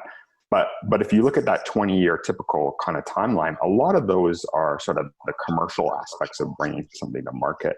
Mm-hmm. And so I think the exercise is in finding the customers where there's really a huge pain point, where there's a huge amount of urgency, and where they're willing to kind of take a risk, where they're willing to kind of accelerate their typical kind of schedules, to make something happen, where they're willing to put money on the line to accelerate progress. I think it's sort of marrying great entrepreneurs that have done that in other areas with these technologies, to make that happen. Thinking about the minimum viable product and sort of the lean startup methodology that sort of was started in the software world and sort of bringing that into our world. I think those are tools that we've been seeing entrepreneurs sort of leverage over the last 5 years to, I think, really kind of accelerate some of those timelines. And maybe to go ahead, Srinivas. I was just going to add to it. That's a perfect approach. The reason why a new or a novel material takes such a long timeline is because the old classical approach of doing organically has been very, very painful. And today, this open infrastructure of innovation bringing tons, stuff on the table and allowing the entire ecosystem, beginning with supply chain and the end user, compresses it quite a bit. But no matter what, a novel material will take time, only because there is the incumbent technology that will always push back. And at the end of the day, the end user looks at cost as the major driver, if I could say. I mean, let me give you an example, okay? So for example, you build a new technology, unless you have a product readiness roadmap that shows, the value of the material that you brought in to solve a problem, and you show an early product entry, what's going to happen is the incumbent technology, as example, storage systems. If you take a look, optical storage has been around for 20 years, but the incumbent technology, which is just using plain magnetics, the price keeps on dropping, and therefore makes it very difficult for a new technology to enter the viable space and be competitive. And at the end of the day, it is cost, that really dictates a lot of things. But there are ways by which you do it, and I think what Andrew points out is good. The MVP is the way you kind of create the enthusiasm and allow the ecosystem to build around it, so that the cost erosion can be built into the process as you build the product and bring it to the marketplace. So on that point, on this idea of cost erosion or incumbent technologies, bringing new material to market is not just a one-sided, frictionless process. There's pushback. Part of that is the incumbent technology typically has a cost advantage, and a lot as VCs, you're both often trying to understand at scale what is the cost going to look like for this product or technology that we're funding. Will it have a true advantage over incumbent technologies? So I guess my question for you both is, how does that incumbent cost advantage or the cost factor into your decisions at Phoenix and at Pangea respectively? Yeah, I can say, incumbents are a pain usually. And so, we've invested in technologies in the past, let's say in photovoltaics, where, the company we invest in, it did have a cost advantage over, the products that are in the market today. Actually quite a substantial cost advantage. But unfortunately, that's a commodity product. And I don't really care how good a new technology is. If you're going into a commodity market where, you need bankability and you're reliant on low cost financing, in order to go to market, that's not a place you want to go. I really kind of subscribe to finding the niches where the incumbents are not really focused, and, start there. That's a lot easier. And then you can scale into the other markets once you kind of have that credibility. And that's where further down the line we will start to look at, what's the long run cost curve. But I think it's I think you want to try to avoid those areas early on. Mm-hmm.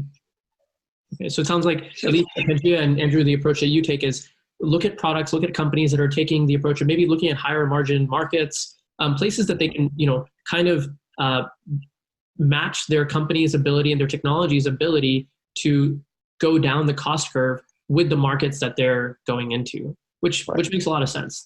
Yeah, and even quite frankly, being able to actually service those customers. Yeah.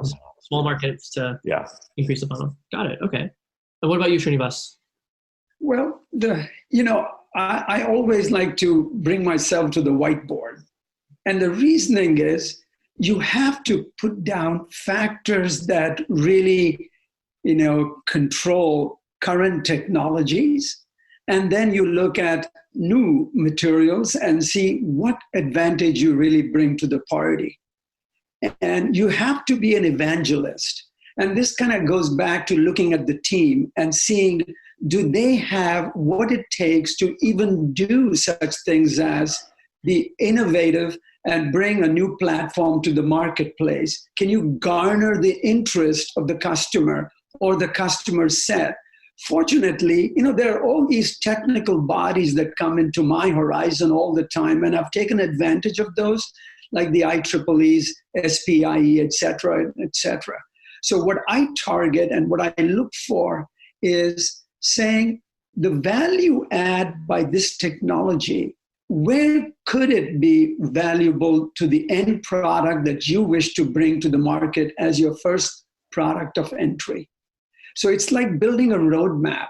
You cannot bring, Ankesh, I can tell you this because all of us are materials people, that, if you take a look at the nickel titanium alloy, that has been around for I don't know how many decades now, and it is still looking for a whiz-bang entry so that people will pay you top dollars for the value that it brings. Mm-hmm. Obviously, NASA uses it, but if you want to bring it to the common marketplace, either you as a VC decide and say, you know what, the inventors haven't thought it through very well, sort of like what Andrew mentioned, and saying, this is the bad idea to be bringing a product into a domain where the incumbent is going to come and eat you, completely, right? So that's my approach. Come to the whiteboard, list the pros and the cons, like the strengths, the weaknesses, etc., and then finally look at the customer. In many levels, the customer is the king. So the product services a customer base. See if that will even eventually get into the market or not. And I'm sure Andrew will agree with me. As an example, another one, if you will, is looking at battery as a storage device. And then you find that there have been so many that are essentially liquid-based systems, if you will. And they haven't gone anywhere because the density is really what everybody wants to control.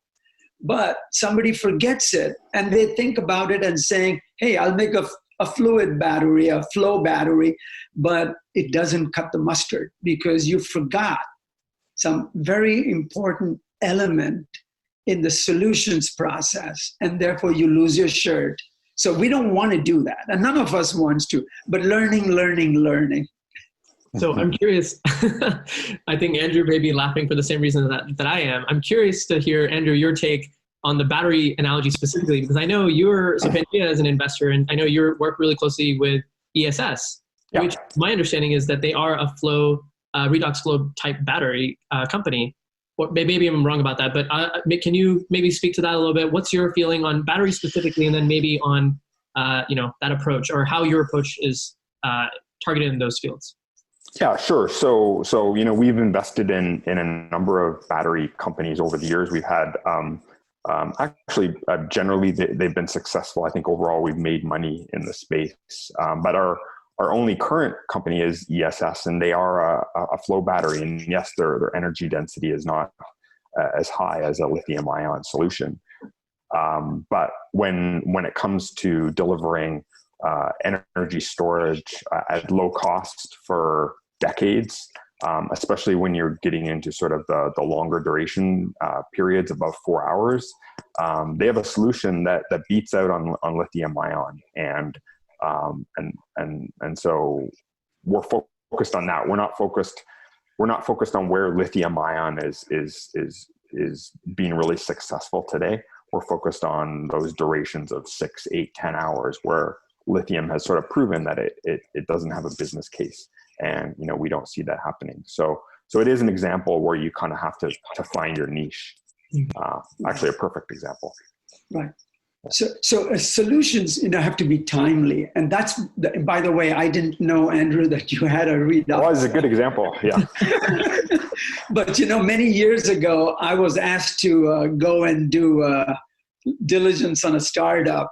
And my first reaction was, I don't think you've thought through the method of introduction. I mean, there is no such thing as a bad pastry. The question is which party. right? That's my way of looking at things. Definitely. And, I think we all have different approaches, and I'm sure for both of you, your approaches have evolved. So I'm curious to hear a little bit more about, how have your approaches, I know Pangea, especially, Andrew, you've been at Pangea for 14, 15 years now.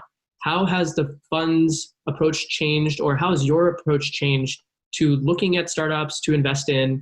And, even maybe during that time, have you seen some broader trends about how startups in the hard tech space and the materials space are changing their approaches to bring products to market?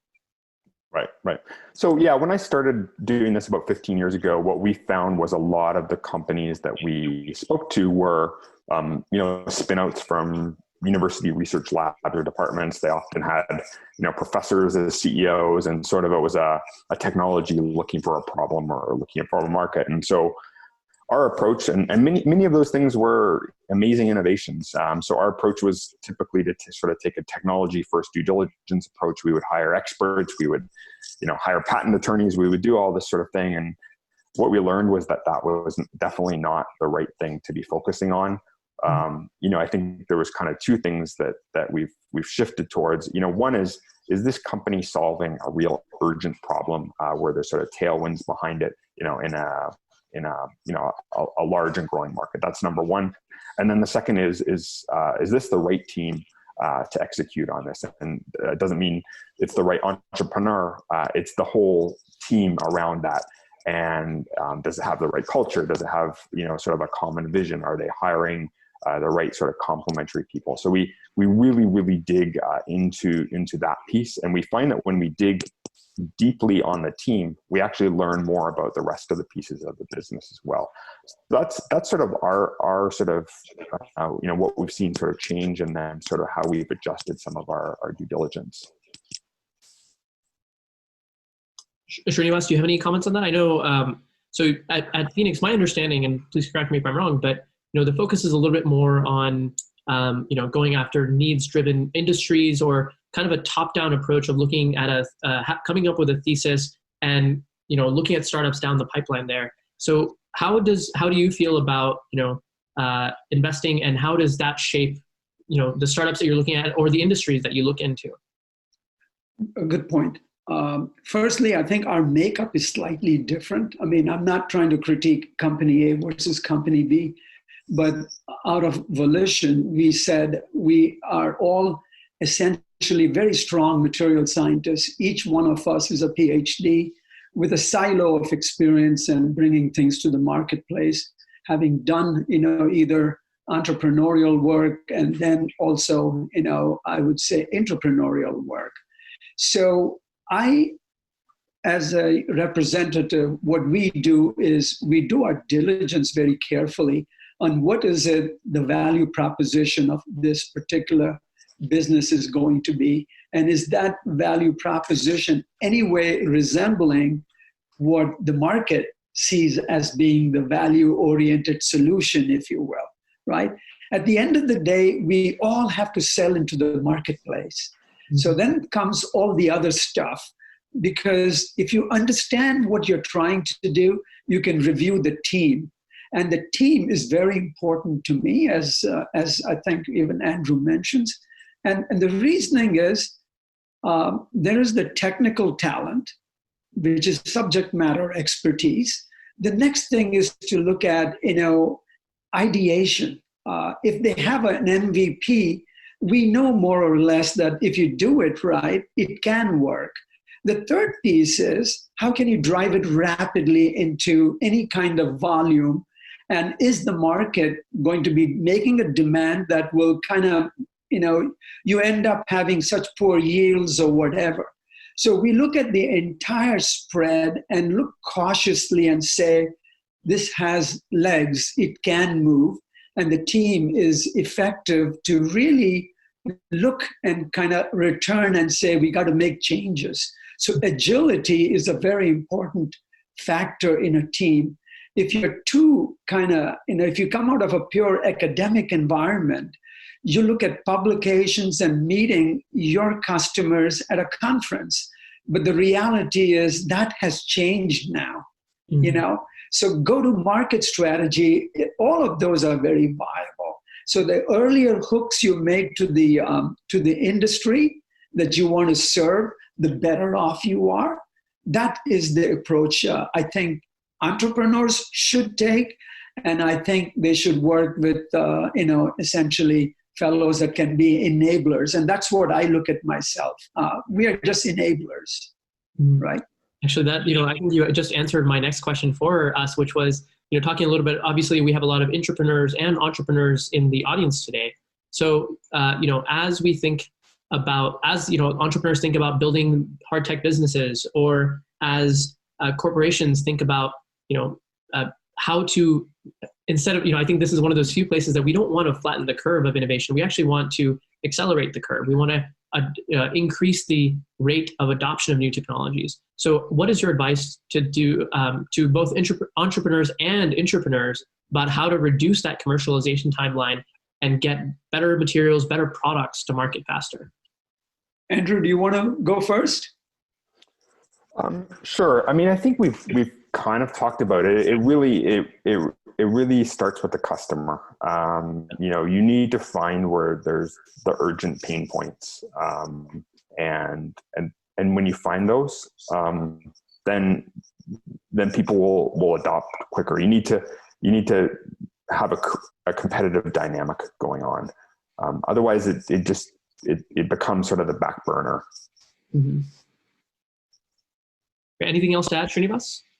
I think totally agree, but innovation is the number one factor that comes in when you're an entrepreneur as number one, because you are solving immediate problems in the industry that you happen to be in, and understanding what the market wants is through business development.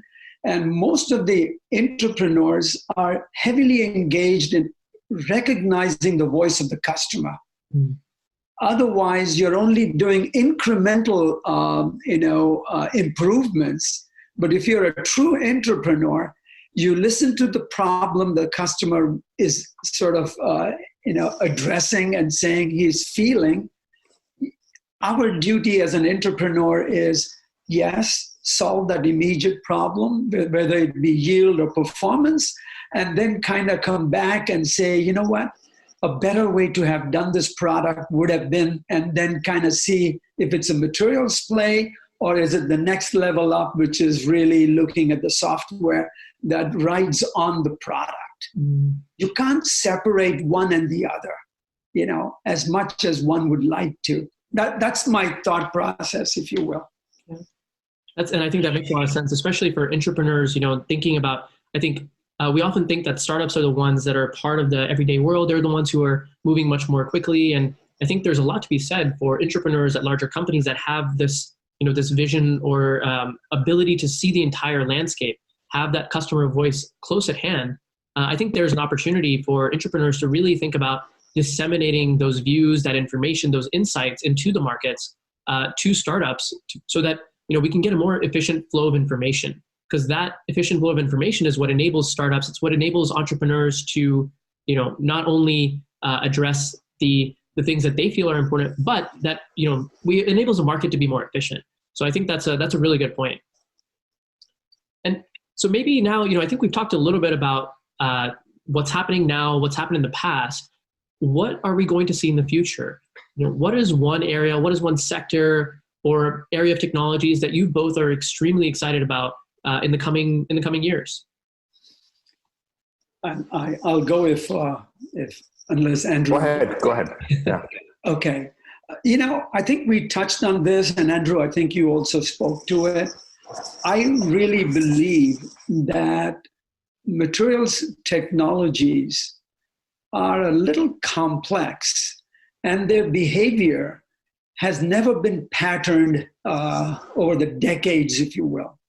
But now with computational expertise, AI, ML, I really think there's an opportunity to come with novel materials that can be made to function in very aggressive environments and take on the market. That's one area. And I believe that the world of communication transportation will continue to evolve. And what one needs to really be always be looking at is, how can I do this differently? How can I build an ecosystem? So the ecosystem is, in the old days, I as a scientist, I know I looked at publications, whether it be through the national labs or academic institutions. But we can build what I would say cohesive Silicon Valley platforms where you can come and learn from one another, if you will, and then take that knowledge, from academia or otherwise, and bring it back into solving a problem. So case in point would be, I'm saying materials-wise, is metamaterials, photonic crystals, making planar devices. We've seen planar magnetics, but I haven't seen a killer solution that is planar, photonics. But I think it can be done. And so these are the kind of things that really gets my excitement up, if you will. Why can't we make everything 2D? And why is it that we can't build, maybe I'm jumping the gun, but manufacturing is the next kind of leg. And why can't we manufacture things more efficiently and effectively? So that's part of the materials play as well. Mm-hmm. Yeah, I think Paper Mario may have beat you to the 2D, or 3D to 2D transition, but I think that makes a lot of sense to me. What about you, Andrew? What are some sectors or industries, technologies that you're really excited about? Yeah. So before I jump into that, I just wanted to say one thing about sort of this intersection of AI and computational. The one thing that we haven't found out with those sort of cool technologies is actually, what are the business models that can allow companies to actually sort of monetize that in an exciting way. We're not big believers that big chemical companies are going to pay huge royalties for people to help them sort of in the early stages of developing those new materials, and so I think you need to kind of come at it again from the end application or solutions perspective and fully develop that. In terms of what we're excited about, I mean, we're also an impact investor, and so we really think about advanced materials for a better world. This sort of COVID situation has sort of put some of that into the limelight, and it's funny because we have sort of a holistic view on problems around the world with our work, and to be perfectly honest, COVID is kind of might crack the top 10 of real kind of world problems, but there's lots of other ones that are bigger. So, I'd say, like one of the bigger ones on sort of more the environmental sustainability side would be, climate change. And so, a huge number of our, partners that we work with are really focused on what do we do with CO2? How do we mitigate that? How do we even monetize that for value? So the circular economy theme is a big one, and there's a lot of sort of companies kind of looking at that. It's challenging because thermodynamically CO2 is kind of a tough nut to crack, but I think also the use of biology can be an effective tool, and cheap renewable electricity sort of off peak. Those would be a couple of areas to sort of look at if you can kind of leverage that. Great. Well, I think that's the majority of what I wanted to cover today. I think this has been a wonderful discussion. In closing, I wanted to pick your kind of get you guys on the spot for something a little bit. What is the next wonder material going to be? Obviously, we've had silicon in the past. We've had steel. Graphene was a little bit of a bust, at least, or it has been so far. What is the next material that's going to be a boom? Or, if you want to put a short on it, like what's the next bust material, if you will? I'll start with the boom material. I think there's something, fungus, which we think of as sort of something that we don't want to touch. I think it's a pretty powerful platform that fits with that circular economy theme. It's a very efficient organism at making different things. So there's one. Great, thanks. What about you, Srinivas? What's your boom or bust material? Well, I go back to what I see around us and therefore kind of trying to sniff. I totally agree. The COVID is an eye opener and it has told us that we got to shape up. But as I look at what we could do better, the ability to navigate, planar optics only helps us in some ways. But the reality is we are still not able to see around corners yet when you're driving. And so I feel automotive technologies will get a little smarter, wherein we will use novel materials to look at corners ahead, and being able to navigate appropriately and anticipate, if you will. And that's a pure materials play because that's the way I would look at it. There is something to be learned from nature. I truly believe biomimicry is not just replicating as, but knowing how nature builds from scratch. It is perhaps the neatest approach with the least amount of residues, but it only takes what it wants for the manufacturing process and then kind of leaves residues that are also environmentally quite safe. So I would say there is something to be learned, and we will be seeing new manufacturing techniques come from nature, but in an accelerated way. And I think it was literally this year that I remember reading a paper from MIT, and this really caught my attention. Everything in material science is about looking at structure, order, disorder, periodicity, and things like that. So mentally, I can conceive of a sheet on which you pack materials and then either make it taut or compress it. Thereby, you create a new periodicity in one direction or the other.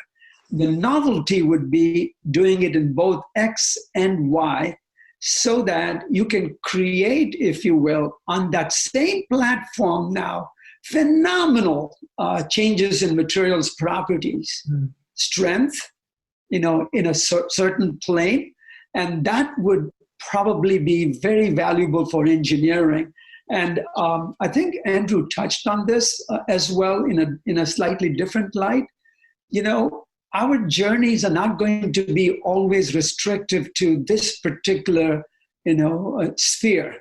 And if I look at what NASA is trying to do, I really believe there is something to be learned. And you touched on it by saying graphene and carbon nanotubes that went nowhere. But I really believe the time has come to make sensors with some of these things that could be made very small, and they could be excellent gathering agents. It could be parking spaces for proteins to come and react, if you will, and sense a new molecule. And it could be also totally safe for, ingestion. So I can see a class of materials coming around that could help mankind in those ways. But we are restrained by our own imagination, combined, of course, with the fellows who can do the go-to-market strategies. Because I don't believe that one should be so futuristic that you forget today. You have to look at something that is in the near horizon and then come with new ways to do it. And that's what I see. World is wide open for manipulating structures and getting exactly what you want, where you want it, and how you want it. I hope that helps. That is perfect. I think that's a great place to end on. You heard it here, folks. Fungi, and so everyone should start growing mushroom farms now. And also, I think there's a lot to be said for periodic materials and really novel improvements being made in the way that we can manipulate them for photonics, for a lot of other applications. So I think this has been a really fantastic discussion. Thank you both for joining us today. And I think it's been a really enjoyable time to explore the role that materials will play in helping us building the new age. So thank you both for joining, and for everyone who was able to tune in, enjoy the rest of the expo. Thanks, everyone. Thank you. Thank you, Andrew. Bye. Bye.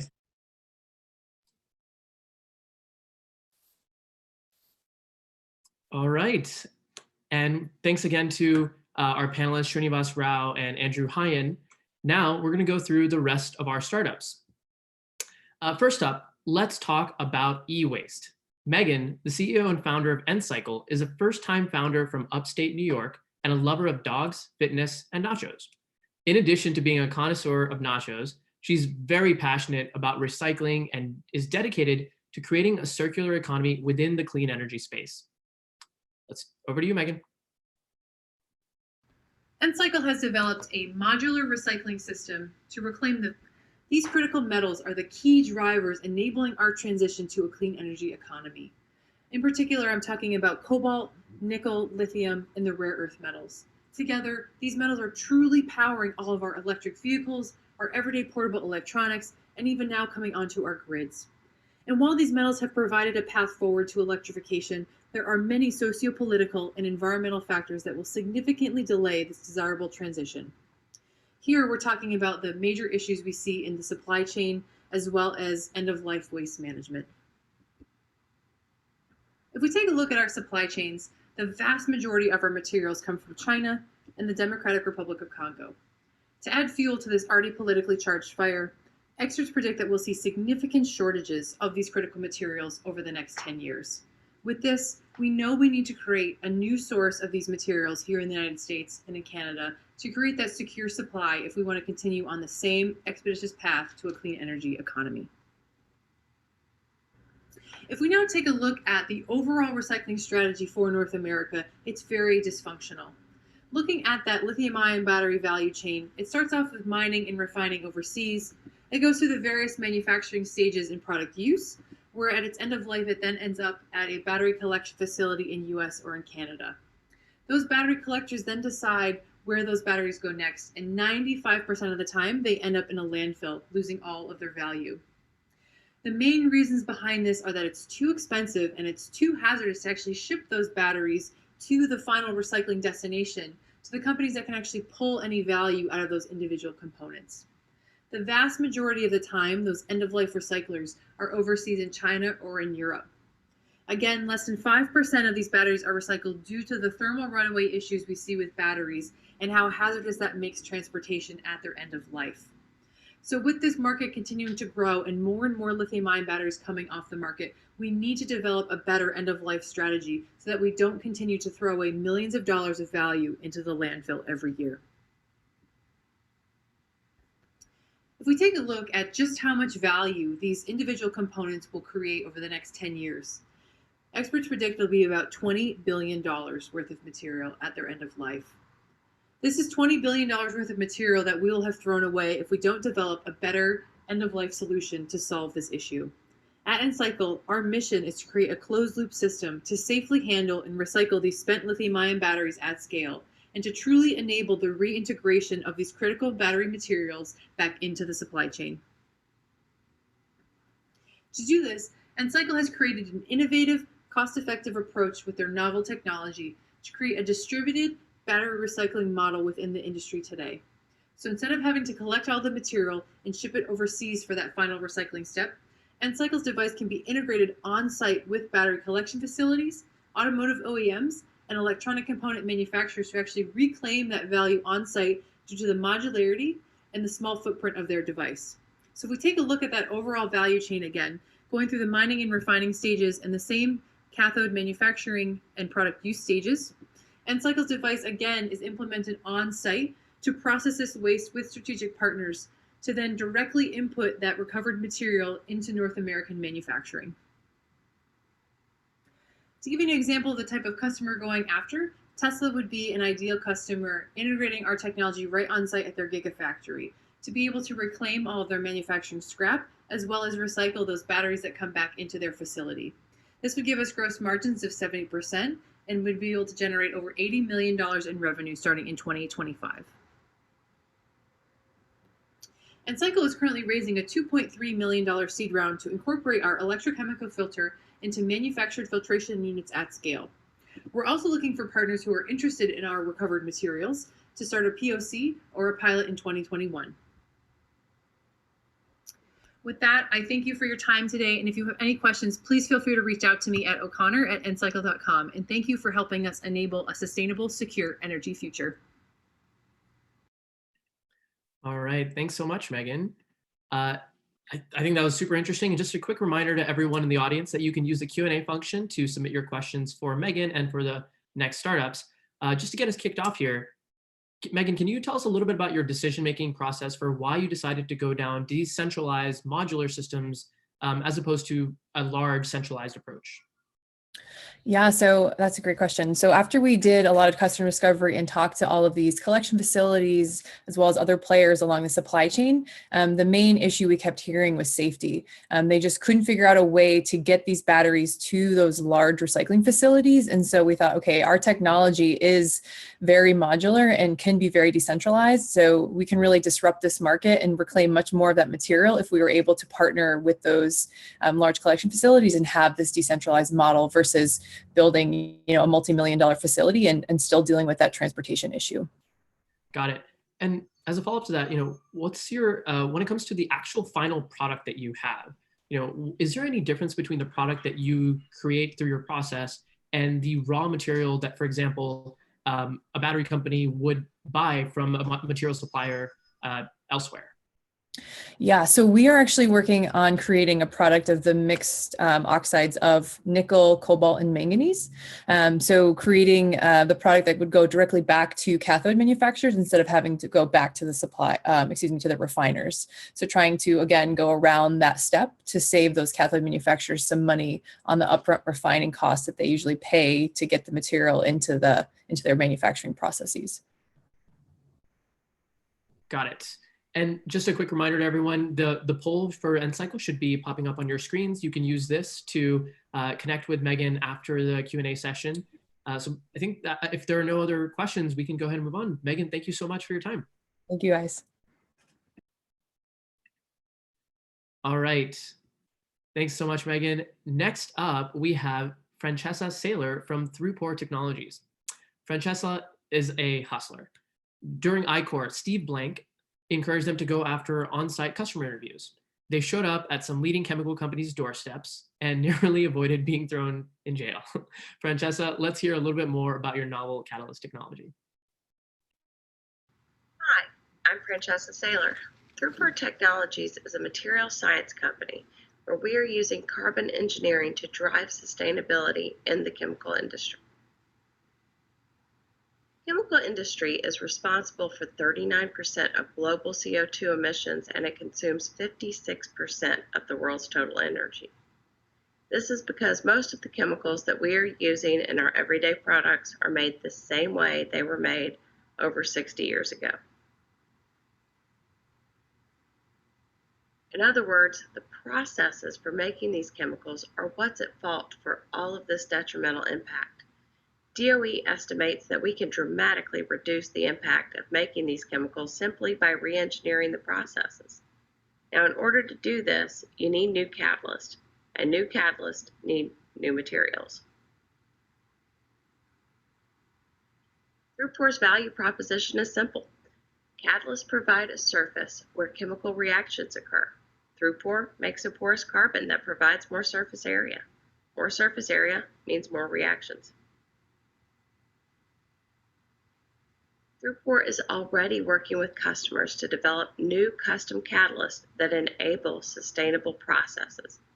In this case study, we meet all of the customer process specs cost effectively and provide an environmentally friendly catalyst that uses zero precious metal. In fact, this particular catalyst uses no metal at all, and it is carbon only. Another example of how we enable new technology can be seen here in our work with the U.S. Army, where we degrade explosive waste in a safe, clean, and cost-effective manner. Throughport's key innovation has been the manufacturing of these carbon materials. We have the first commercial-scale process for continuously manufacturing porous carbon. This manufacturing method is low cost and highly scalable.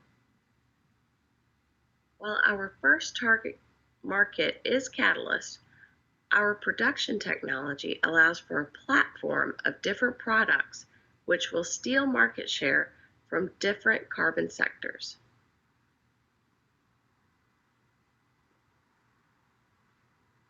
Competition in the catalyst market is fierce, so we have patents and we will continue to file for new protection as needed. However, once a catalyst is specified in a process, it's pretty hard to switch it out. So since our carbon actually enables new reactions, we've started approaching these catalyst competitors as potential strategic partners for developing new chemistry.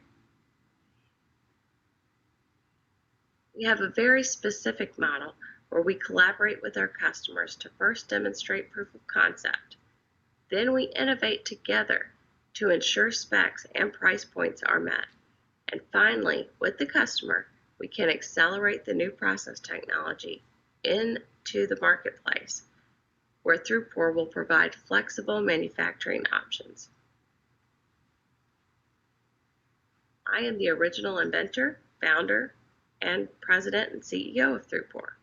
I've successfully spun ThruPore out of a university and assembled this highly experienced team of professionals you see here.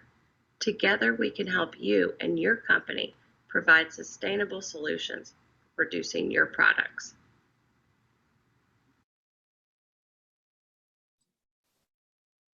All right. Thank you so much, Francesca from ThruPore. So just a reminder to everyone that you can use the Q&A function to send in your questions for Francesca and any of the future startups. They'll be sticking around to answer your questions over text as well.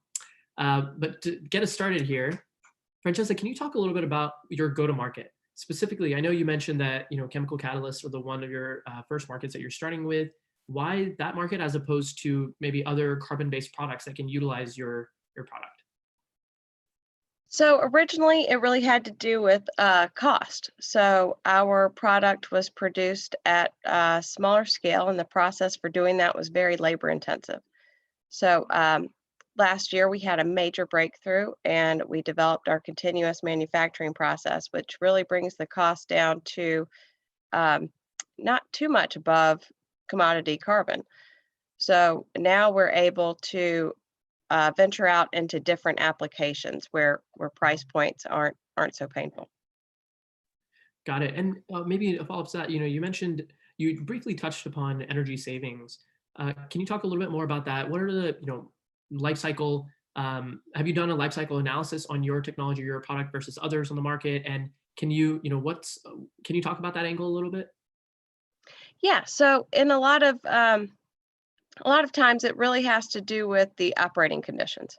So we can greatly reduce the temperature at which these reactions are running.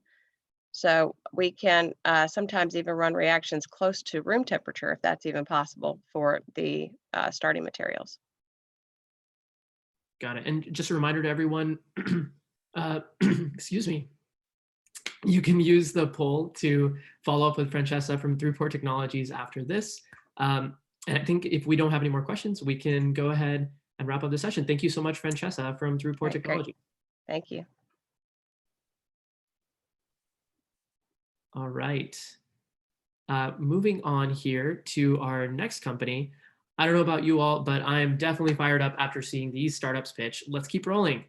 Next up, we have Simon from Interface Polymers. When he's not swimming in the Swiss lakes year-round, he's helping build a company focused on solving the problem of recycling dissimilar plastics. Welcome, Simon. Hello, everybody. My name's Simon Waddington, and I'm the Business Development Director for Interface Polymers. And I'm going to tell you about our company today. We're a materials technology company. We're based in the UK, and we have a novel technology. It's very versatile, and we have many, many opportunities in multiple markets. However, we've decided to target our efforts on one of today's major challenges: plastic waste. We've all read and seen the situation and know the immense scale of the problem. One of the worst culprits is multi-layer packaging. It provides great service to society by keeping food fresh and safe, but once the product is opened, it has until now had absolutely no value. We call our products Polarfin, and we're looking to create value for after-use plastic. Our goal is to make it recyclable back into the same or similar applications so that we can truly create a circular economy. Let us look at the problem in a bit more detail. We have many different types of plastics that are used today, and as many of you are aware, when we try and recycle them, these mixed plastics don't like each other and are very difficult to create into good quality products. So what happens is they either end up in low value products such as flower pots or pallets, and there's only so many of them the world needs, or they end up in landfill, incineration, or in the worst case, in uncontrolled disposal, ending up in our environment and in our seas. This is where our technology can help. By addition of a very small quantity of our polymer, we're able to compatibilize these mixed waste plastics in such a way that they can have properties allowing them to be reused back into the original type of packaging. How does it work? Well, there's no time today to go into the complexities behind the chemistry, but our technical team have invented a technology that is able to design and produce economically polymers that have two different materials. The two different materials act as a bridge between the mixed plastics. So on the one hand, the polyolefin, and on the other hand, the other types of barrier materials. And this compatibilizer then allows them to be mixed together to give properties that otherwise wouldn't be possible.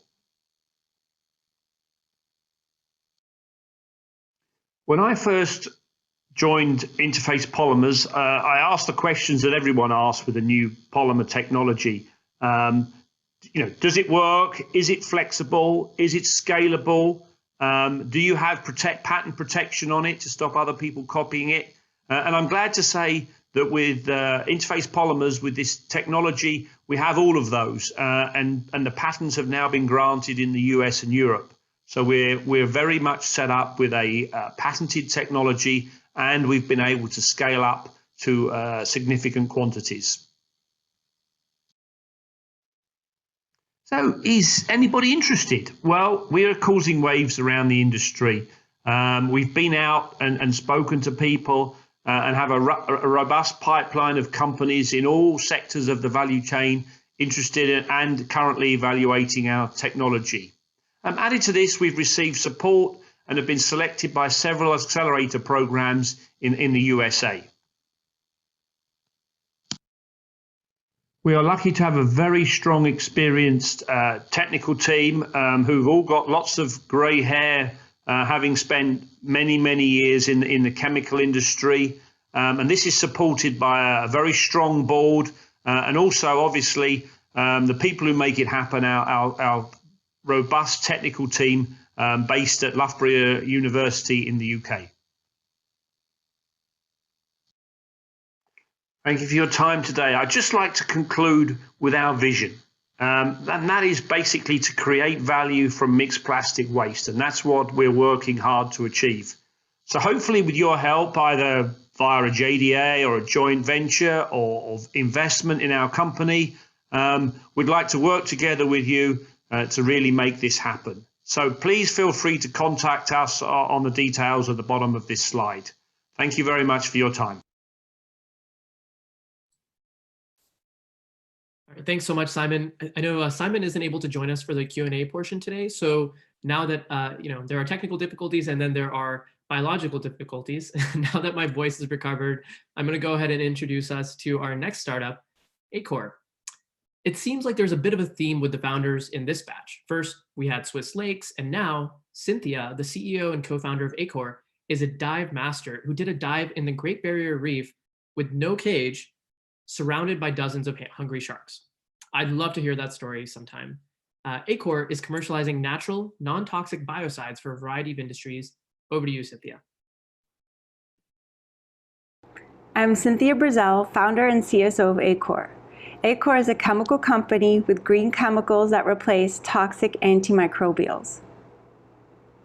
The average American is exposed to 3,000 pounds of toxic chemicals each year. For example, there are 300 endocrine disruptors in consumer products today, which are known to interfere with the functions of hormones, cause cancer and birth defects. Even babies are born with over 200 chemicals in their body. The antimicrobial preservative market is huge, and there are big players in this market. The question is, why should they switch now to safer alternatives? There's been a shift towards environmentally friendly solutions, and consumers are more interested now than ever to know that their products are safe. To tell you why Acor is uniquely positioned in this space, I would take you back to our origin story. I'm a marine and medical microbiologist and scuba diver. I noticed certain surfaces in the coral reef environment were clean. I had a theory that bacteria on these surfaces were producing natural antimicrobials, protecting that surface. I discovered novel, unknown bacteria that produce novel chemicals with broad-spectrum antimicrobial activity. Acor now has a portfolio of over 25 closely related organic compounds that are green, non-toxic chemicals. There are a lot of biocides out there, but we are one of the few players that are both non-toxic and highly effective against resistant strains.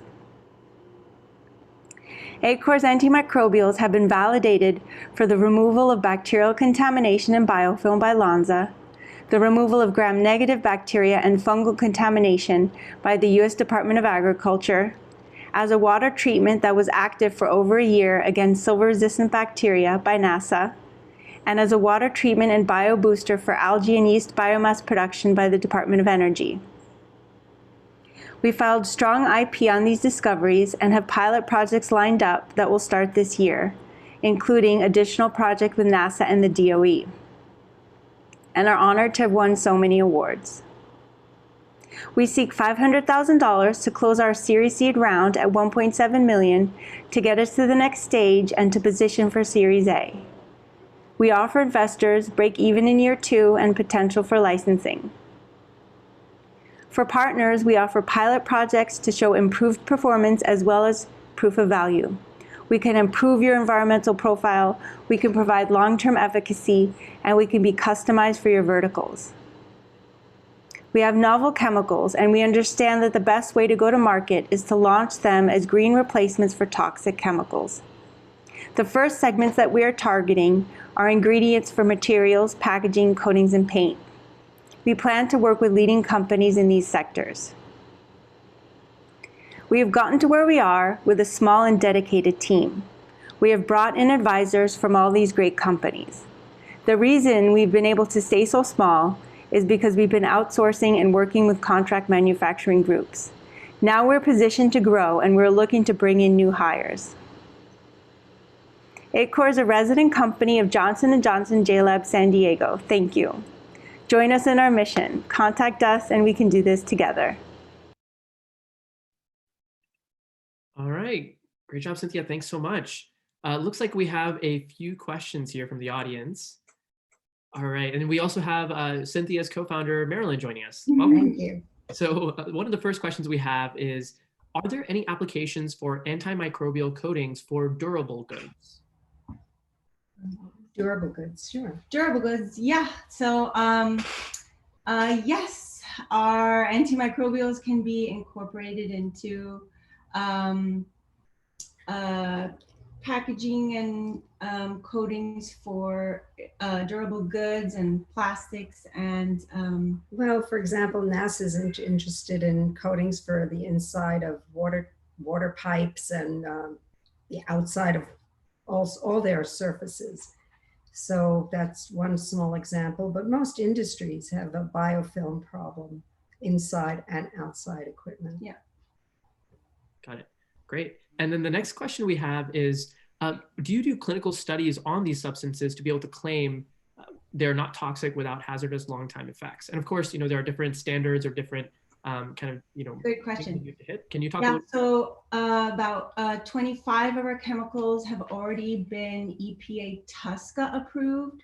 So they've gone through that regulatory process, and that is how we know that they are considered non-toxic, green, and more eco-friendly. Great. And I think we have time for one more question. So it looks like we have a question around stability. Are your materials terminally stable to survive polymer extrusion?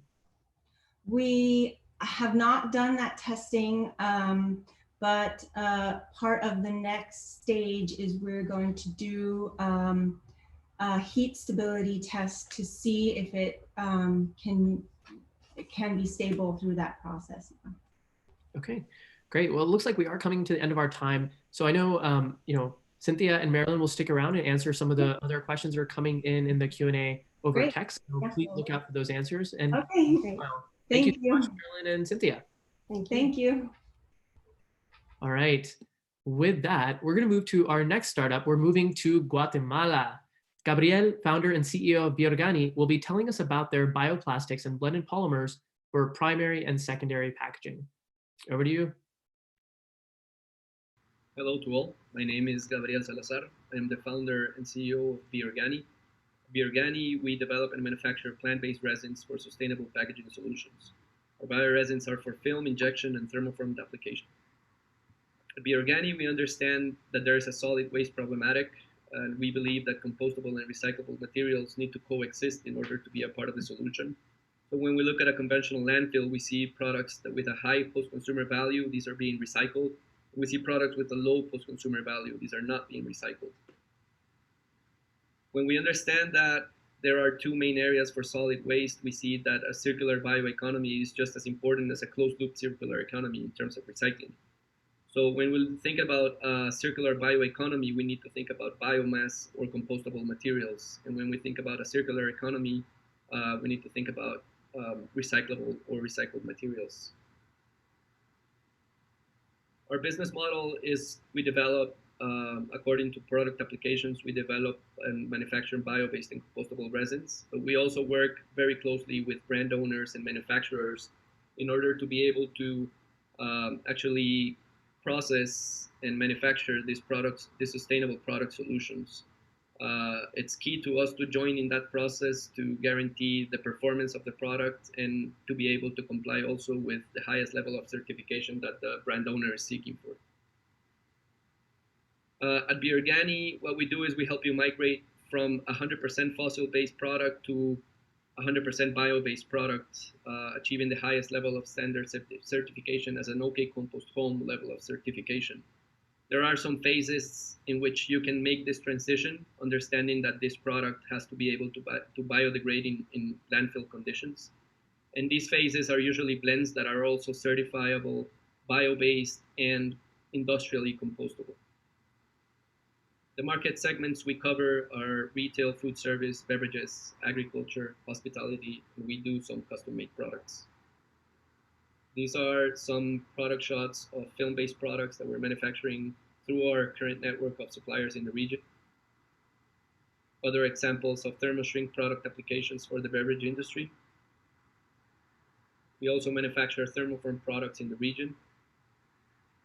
For ag, we've been able to develop disruptive products as mulch for diverse crops such as strawberries, green beans, melons, watermelons, for banana field and packaging applications as well that are being shipped over to Asia or Europe. We have a bio-based reusable line with some converters in the region. We work with the highest level standards and the most recognized laboratories around the world to be able to certify under ASTM standards and EN standards as well. Our team is spread out in between Guatemala's office and the US office now. Myself, as a founder and CEO, I overlook at the whole company. My partner, Carlos Enrique Mata, who is the co-founder and CFO, he's currently residing in the US. And we have our sales structure for Latin America and for the US and operations as well. In terms of traction, we've been able, for 2018, we sold $600,000. For 2019, we closed up at $1.2 million. For 2020, we have a forecast of $2.6 million with some minor adjustments because of COVID. We've grown our number of clients over the past 3 years considerably. And funding history for 2017, we started out with a seed capital of $65,000. for 2019, we closed up our first round of investment for $1 million, which was used for team overhead, R&D, pay off expensive debt, certification programs, and build up inventory. So Biorgani is a Latin American-based company founded by myself. I have a little bit over 12 years experience in the biopolymer industry, and venture capitalists, and we came together, to bring these solutions to market with a top tier technology. We recently opened operations in the U.S., Chicago. But we started out selling in Guatemala, then started out selling in Costa Rica, then moved a little bit to the Caribbean, Panama, and right now we're making our crossover to the U.S. market. As an ask or strategic fit, we want to be potential technology partners or suppliers for your sustainable packaging needs. We can work with your current network of manufacturers, or we can refer the ones we work with today in the region. The objective is, to be able to come up with solutions that you as a brand owner are looking for. And two, R&D funding on their deliverable and tangible results to fast track some of these finished product solutions or applications based on our resins. Thank you for your time. I hope to hear from you soon. All right. Thank you so much, Gabriel. So it looks like we have a couple of questions trickling in here. There we go. Awesome. Well, I think the first question we have today is from Renata. What is the raw material or feedstock that you use for your products? Yeah, so we're using corn husk and basically non-FDA grade corn. So we're sourcing mainly from South Asia, but we're also sourcing from Latin America with the same level grades of materials. But we're basically using non-edible feedstock, renewable resource feedstock. Got it. Great. And it looks like we have another question here from Tim. Will you be pursuing TUV certification for compostability and or biodegradability? And I think we just addressed the part about what is your feedstock. What bioplastic family are you producing? Yeah, so we do certify all of our products with TUV. We consider them as one of the main credible laboratory standards that we need to be able to comply in this industry. So we do bio-based and OK compost, either industrial or home level of certifications with TUV. And the category that we classify into is a TPS. We are a thermoplastic starch, but we're also a compounder. So in some cases, we can move a little bit out of that way in terms of compounding other bio-based materials that are not necessarily TPS. Got it. Great. And just a reminder to everyone, if you want to connect with Biorgani after this, you can use the poll that just popped up on your screen. And we have another question from Van here. Is this polymer based on PLA or PHA? I think you just addressed that a little bit, but maybe you can speak to it a bit more. Yeah, a little bit. So we do use some of these bio-based materials that are out there in the market, like PLA, and we compound them and create our own recipes, in order to be able to match it with the finished product solution that the brand owner is seeking for. So sometimes we do use those types of materials to compound our resin solutions. Okay, great. Well, I think that's the end of our time for Q&A. So Gabriel, thanks so much for dialing in from Guatemala. And we'll go ahead and move on to the next startup. Thank you, guys. All right, looks like we're coming to the end of our expo. Our penultimate company is Azola, and we'll be hearing from the founder and CEO, Ljubica Hanacek, about how they turn CO2 into high-performance materials for a variety of industries, starting with the textiles that we all use and wear every single day. Ljubica once had her fortune read in Istanbul by Nancy Reagan's astrologer, who said she will own a large, successful enterprise. Hopefully, we can help get you there, Ljubica. My name is Ljubica Hanacek, and I spent years developing textile business for companies like Levi's and Target. Traveling around the world, I saw the devastating effects of textile manufacturing on the environment and people. So recently, I left the industry to team up with a couple of brilliant people and start Azola. Our vision is to inspire companies to replace toxic materials with sustainable alternatives to ensure a hopeful future for our planet and our kids. We are using synthetic biology to transform air pollution into high-performance material we call Did you know that fashion is the second biggest polluter in the world? Well, just the production of the two most commonly used fibers, cotton and polyester, releases over 800 million tons of CO2 every year.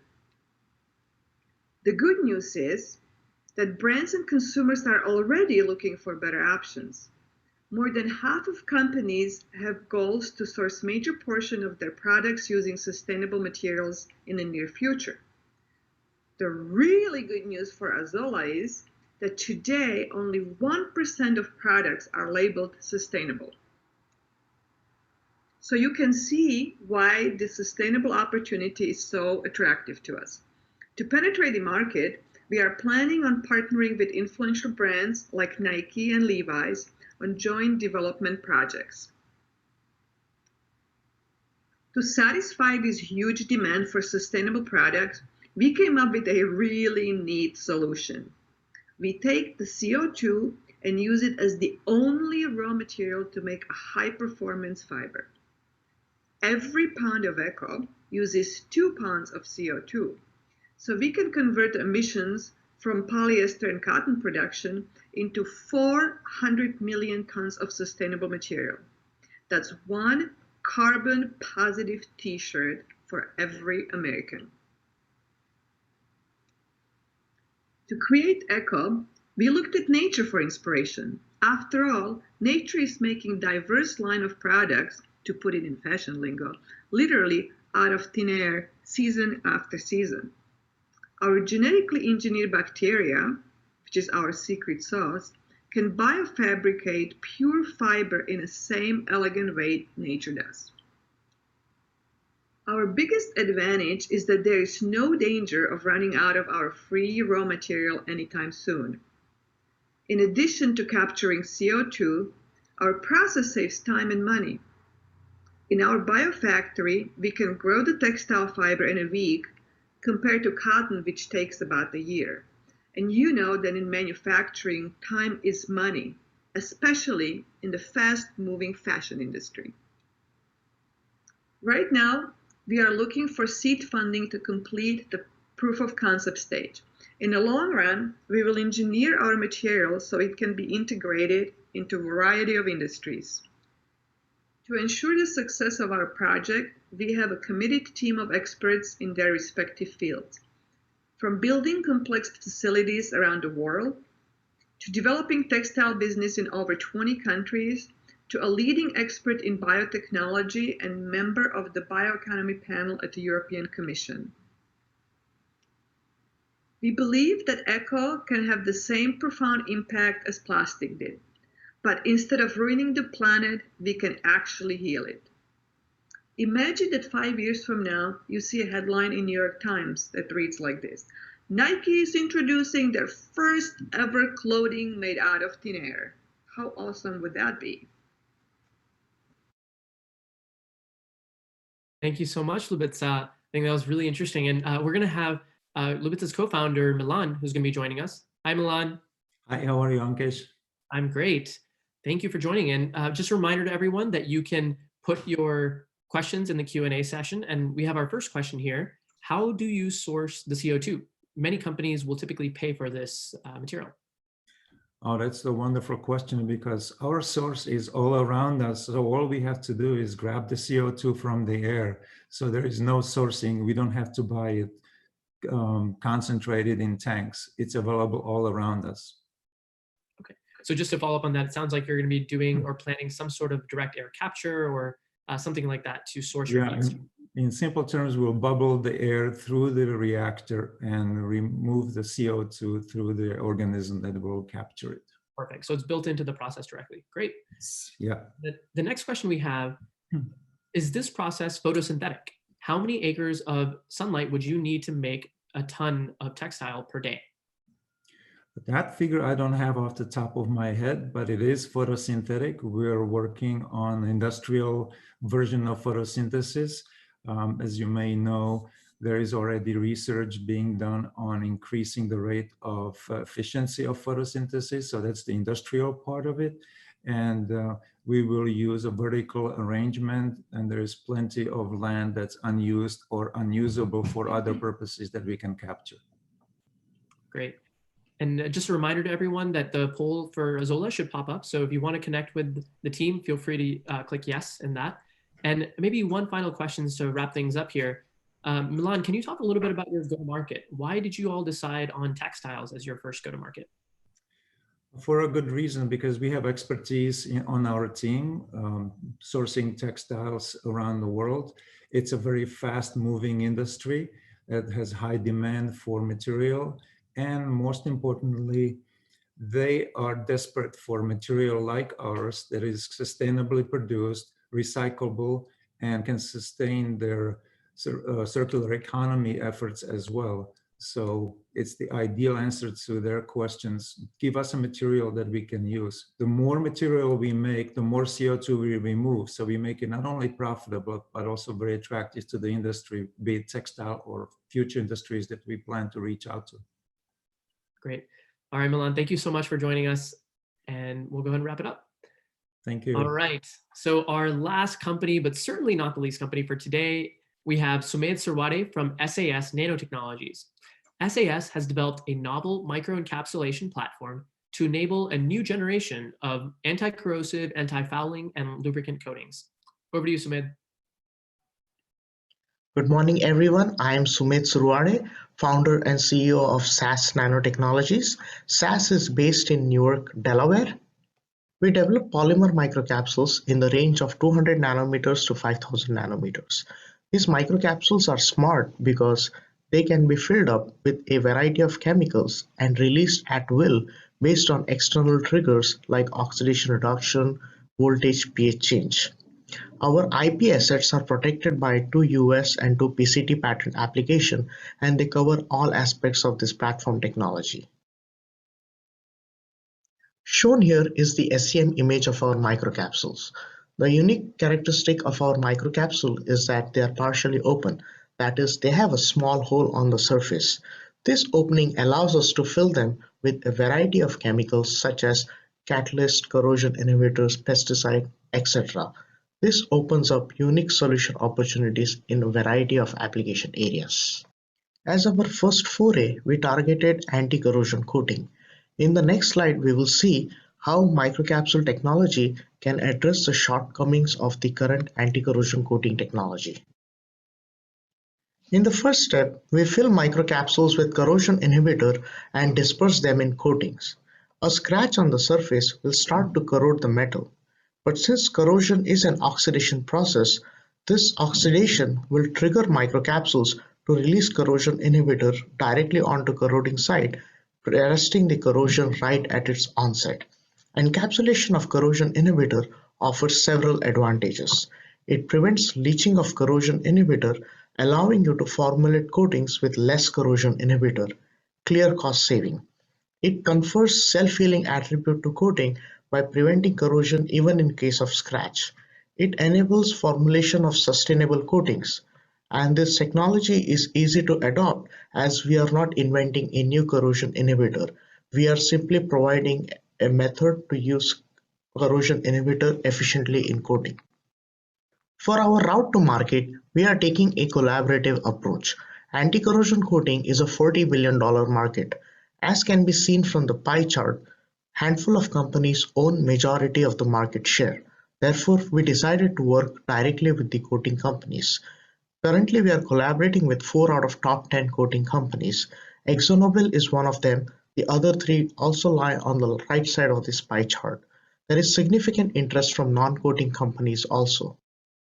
Our business model is very simple. We want to be the supplier of microcapsules. Our customers can tell us what corrosion inhibitor they want inside microcapsule. We can encapsulate that specific corrosion inhibitor inside microcapsules and supply it to them. We are also open to licensing this technology. Here is our timeline. In the last 2 years, we developed the technology, raised $360K, filed patents, and initiated collaboration with several companies. Currently, we are seeking $650K convertible note investment to close at least 2 companies to JDA. We have raised 150K so far and are seeking remaining 500K. In the later part of 2021, we anticipate our seed round, and in 2023 we anticipate Series A. Here is our team. That's me on the left. I have a PhD in chemistry. Samuel and Kalpana also PhD with expertise in synthesis corrosion. Sanket is an intern focused on business development. Our advisory board members are our strength, and with their expertise they have contributed significantly towards our growth. Thank you for your time and attention. If you have any questions, please feel free to reach out. Great work, Sumit. And while Sumit gets online here, just to get things started, I think that was a great wrap up for the last startup. We have a few questions here that are popping into the Q&A. The first one, is the capsule material itself sustainable? Well, it depends. Like, what do you mean by sustainable? Is it like degradable? Is that what is meant? So the answer is no. I mean, it's made from polymers though, and so like if whatever application you're using it in, so they'll stay there. Yeah, I think the part about the sustainable part of your product or solution, to my understanding, is more that you're able to reduce the amount of toxic corrosion inhibitors and things like that you would normally need. You need to reapply and apply. You can reduce the application of that, is my understanding. Yes, that's correct. Yes. Okay. And we have a couple of other questions here. How do your products unlock value for coatings companies? Let's say when you add corrosion inhibitor into your coating, the corrosion inhibitor leaches out over time. And so the coating manufacturers, they add a lot of corrosion inhibitor, like 7, 8%, 10%. If you use microcapsule, you will prevent leaching of corrosion inhibitor. And so this way now you add a less amount of corrosion inhibitor. So that's a significant cost saving for a coating manufacturer. And just to keep in mind that corrosion inhibitor is the most expensive part of a anti-corrosion coating. Got it. Okay. And then the last question I have for you is, obviously coatings is a major industry for you. Outside of coatings, capsules are used in other industries, cosmetics, food, etc. What are other industries that you are targeting for your technology? So right now we are focused on coatings. We want to stay focused and start generating revenue in that specific industry.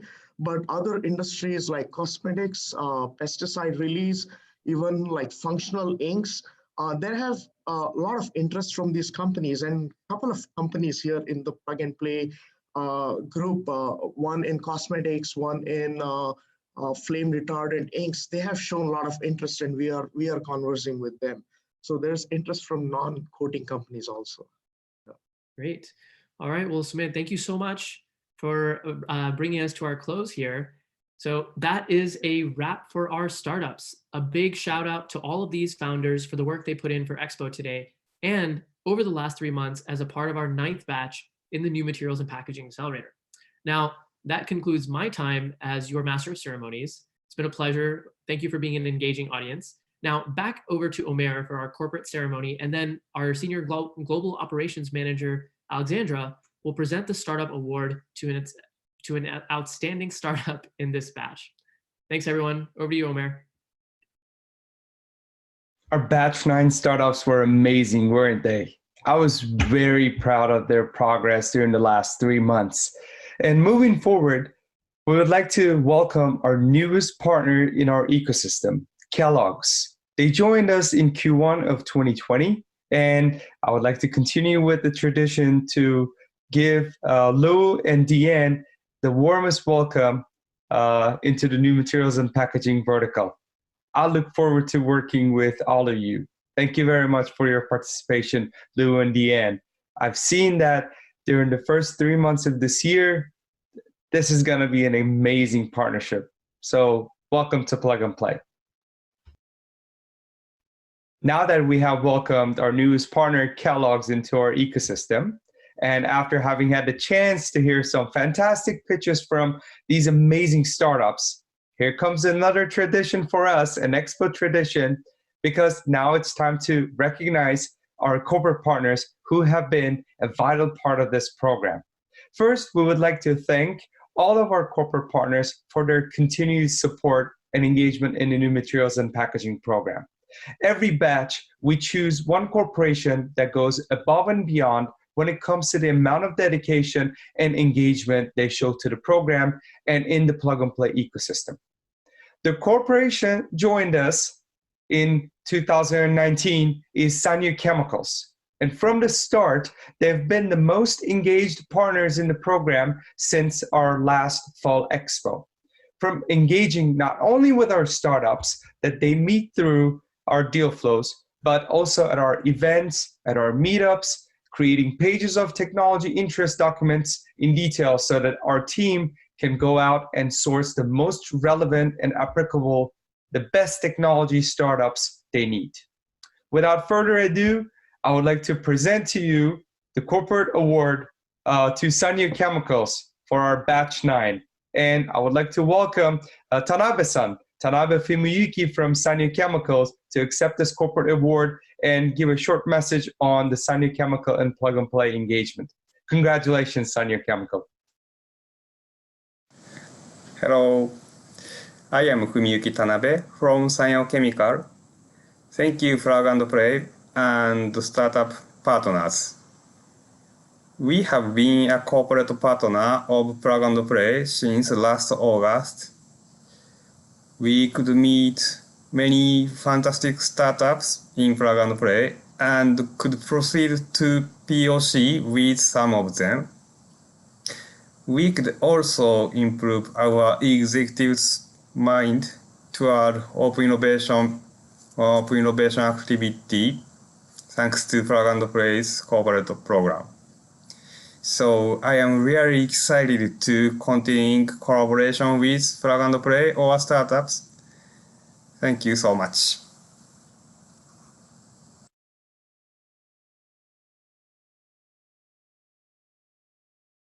Great, thank you so much, Tanabe-san, for your engagement. So for those of you who don't know me, my name is Alexandra. I run the operations for the New Materials and Packaging program. Throughout the past 3 months, I've gotten to work very closely with all of these startups, and I'm happy to say that this is my 4th batch that I've run for the New Materials out of the 9. Working with these startups is really such a pleasure. We become really great friends, actually, and it is with great honor for me to do our Expo tradition and announce our Startup Award winner. Drum roll, please.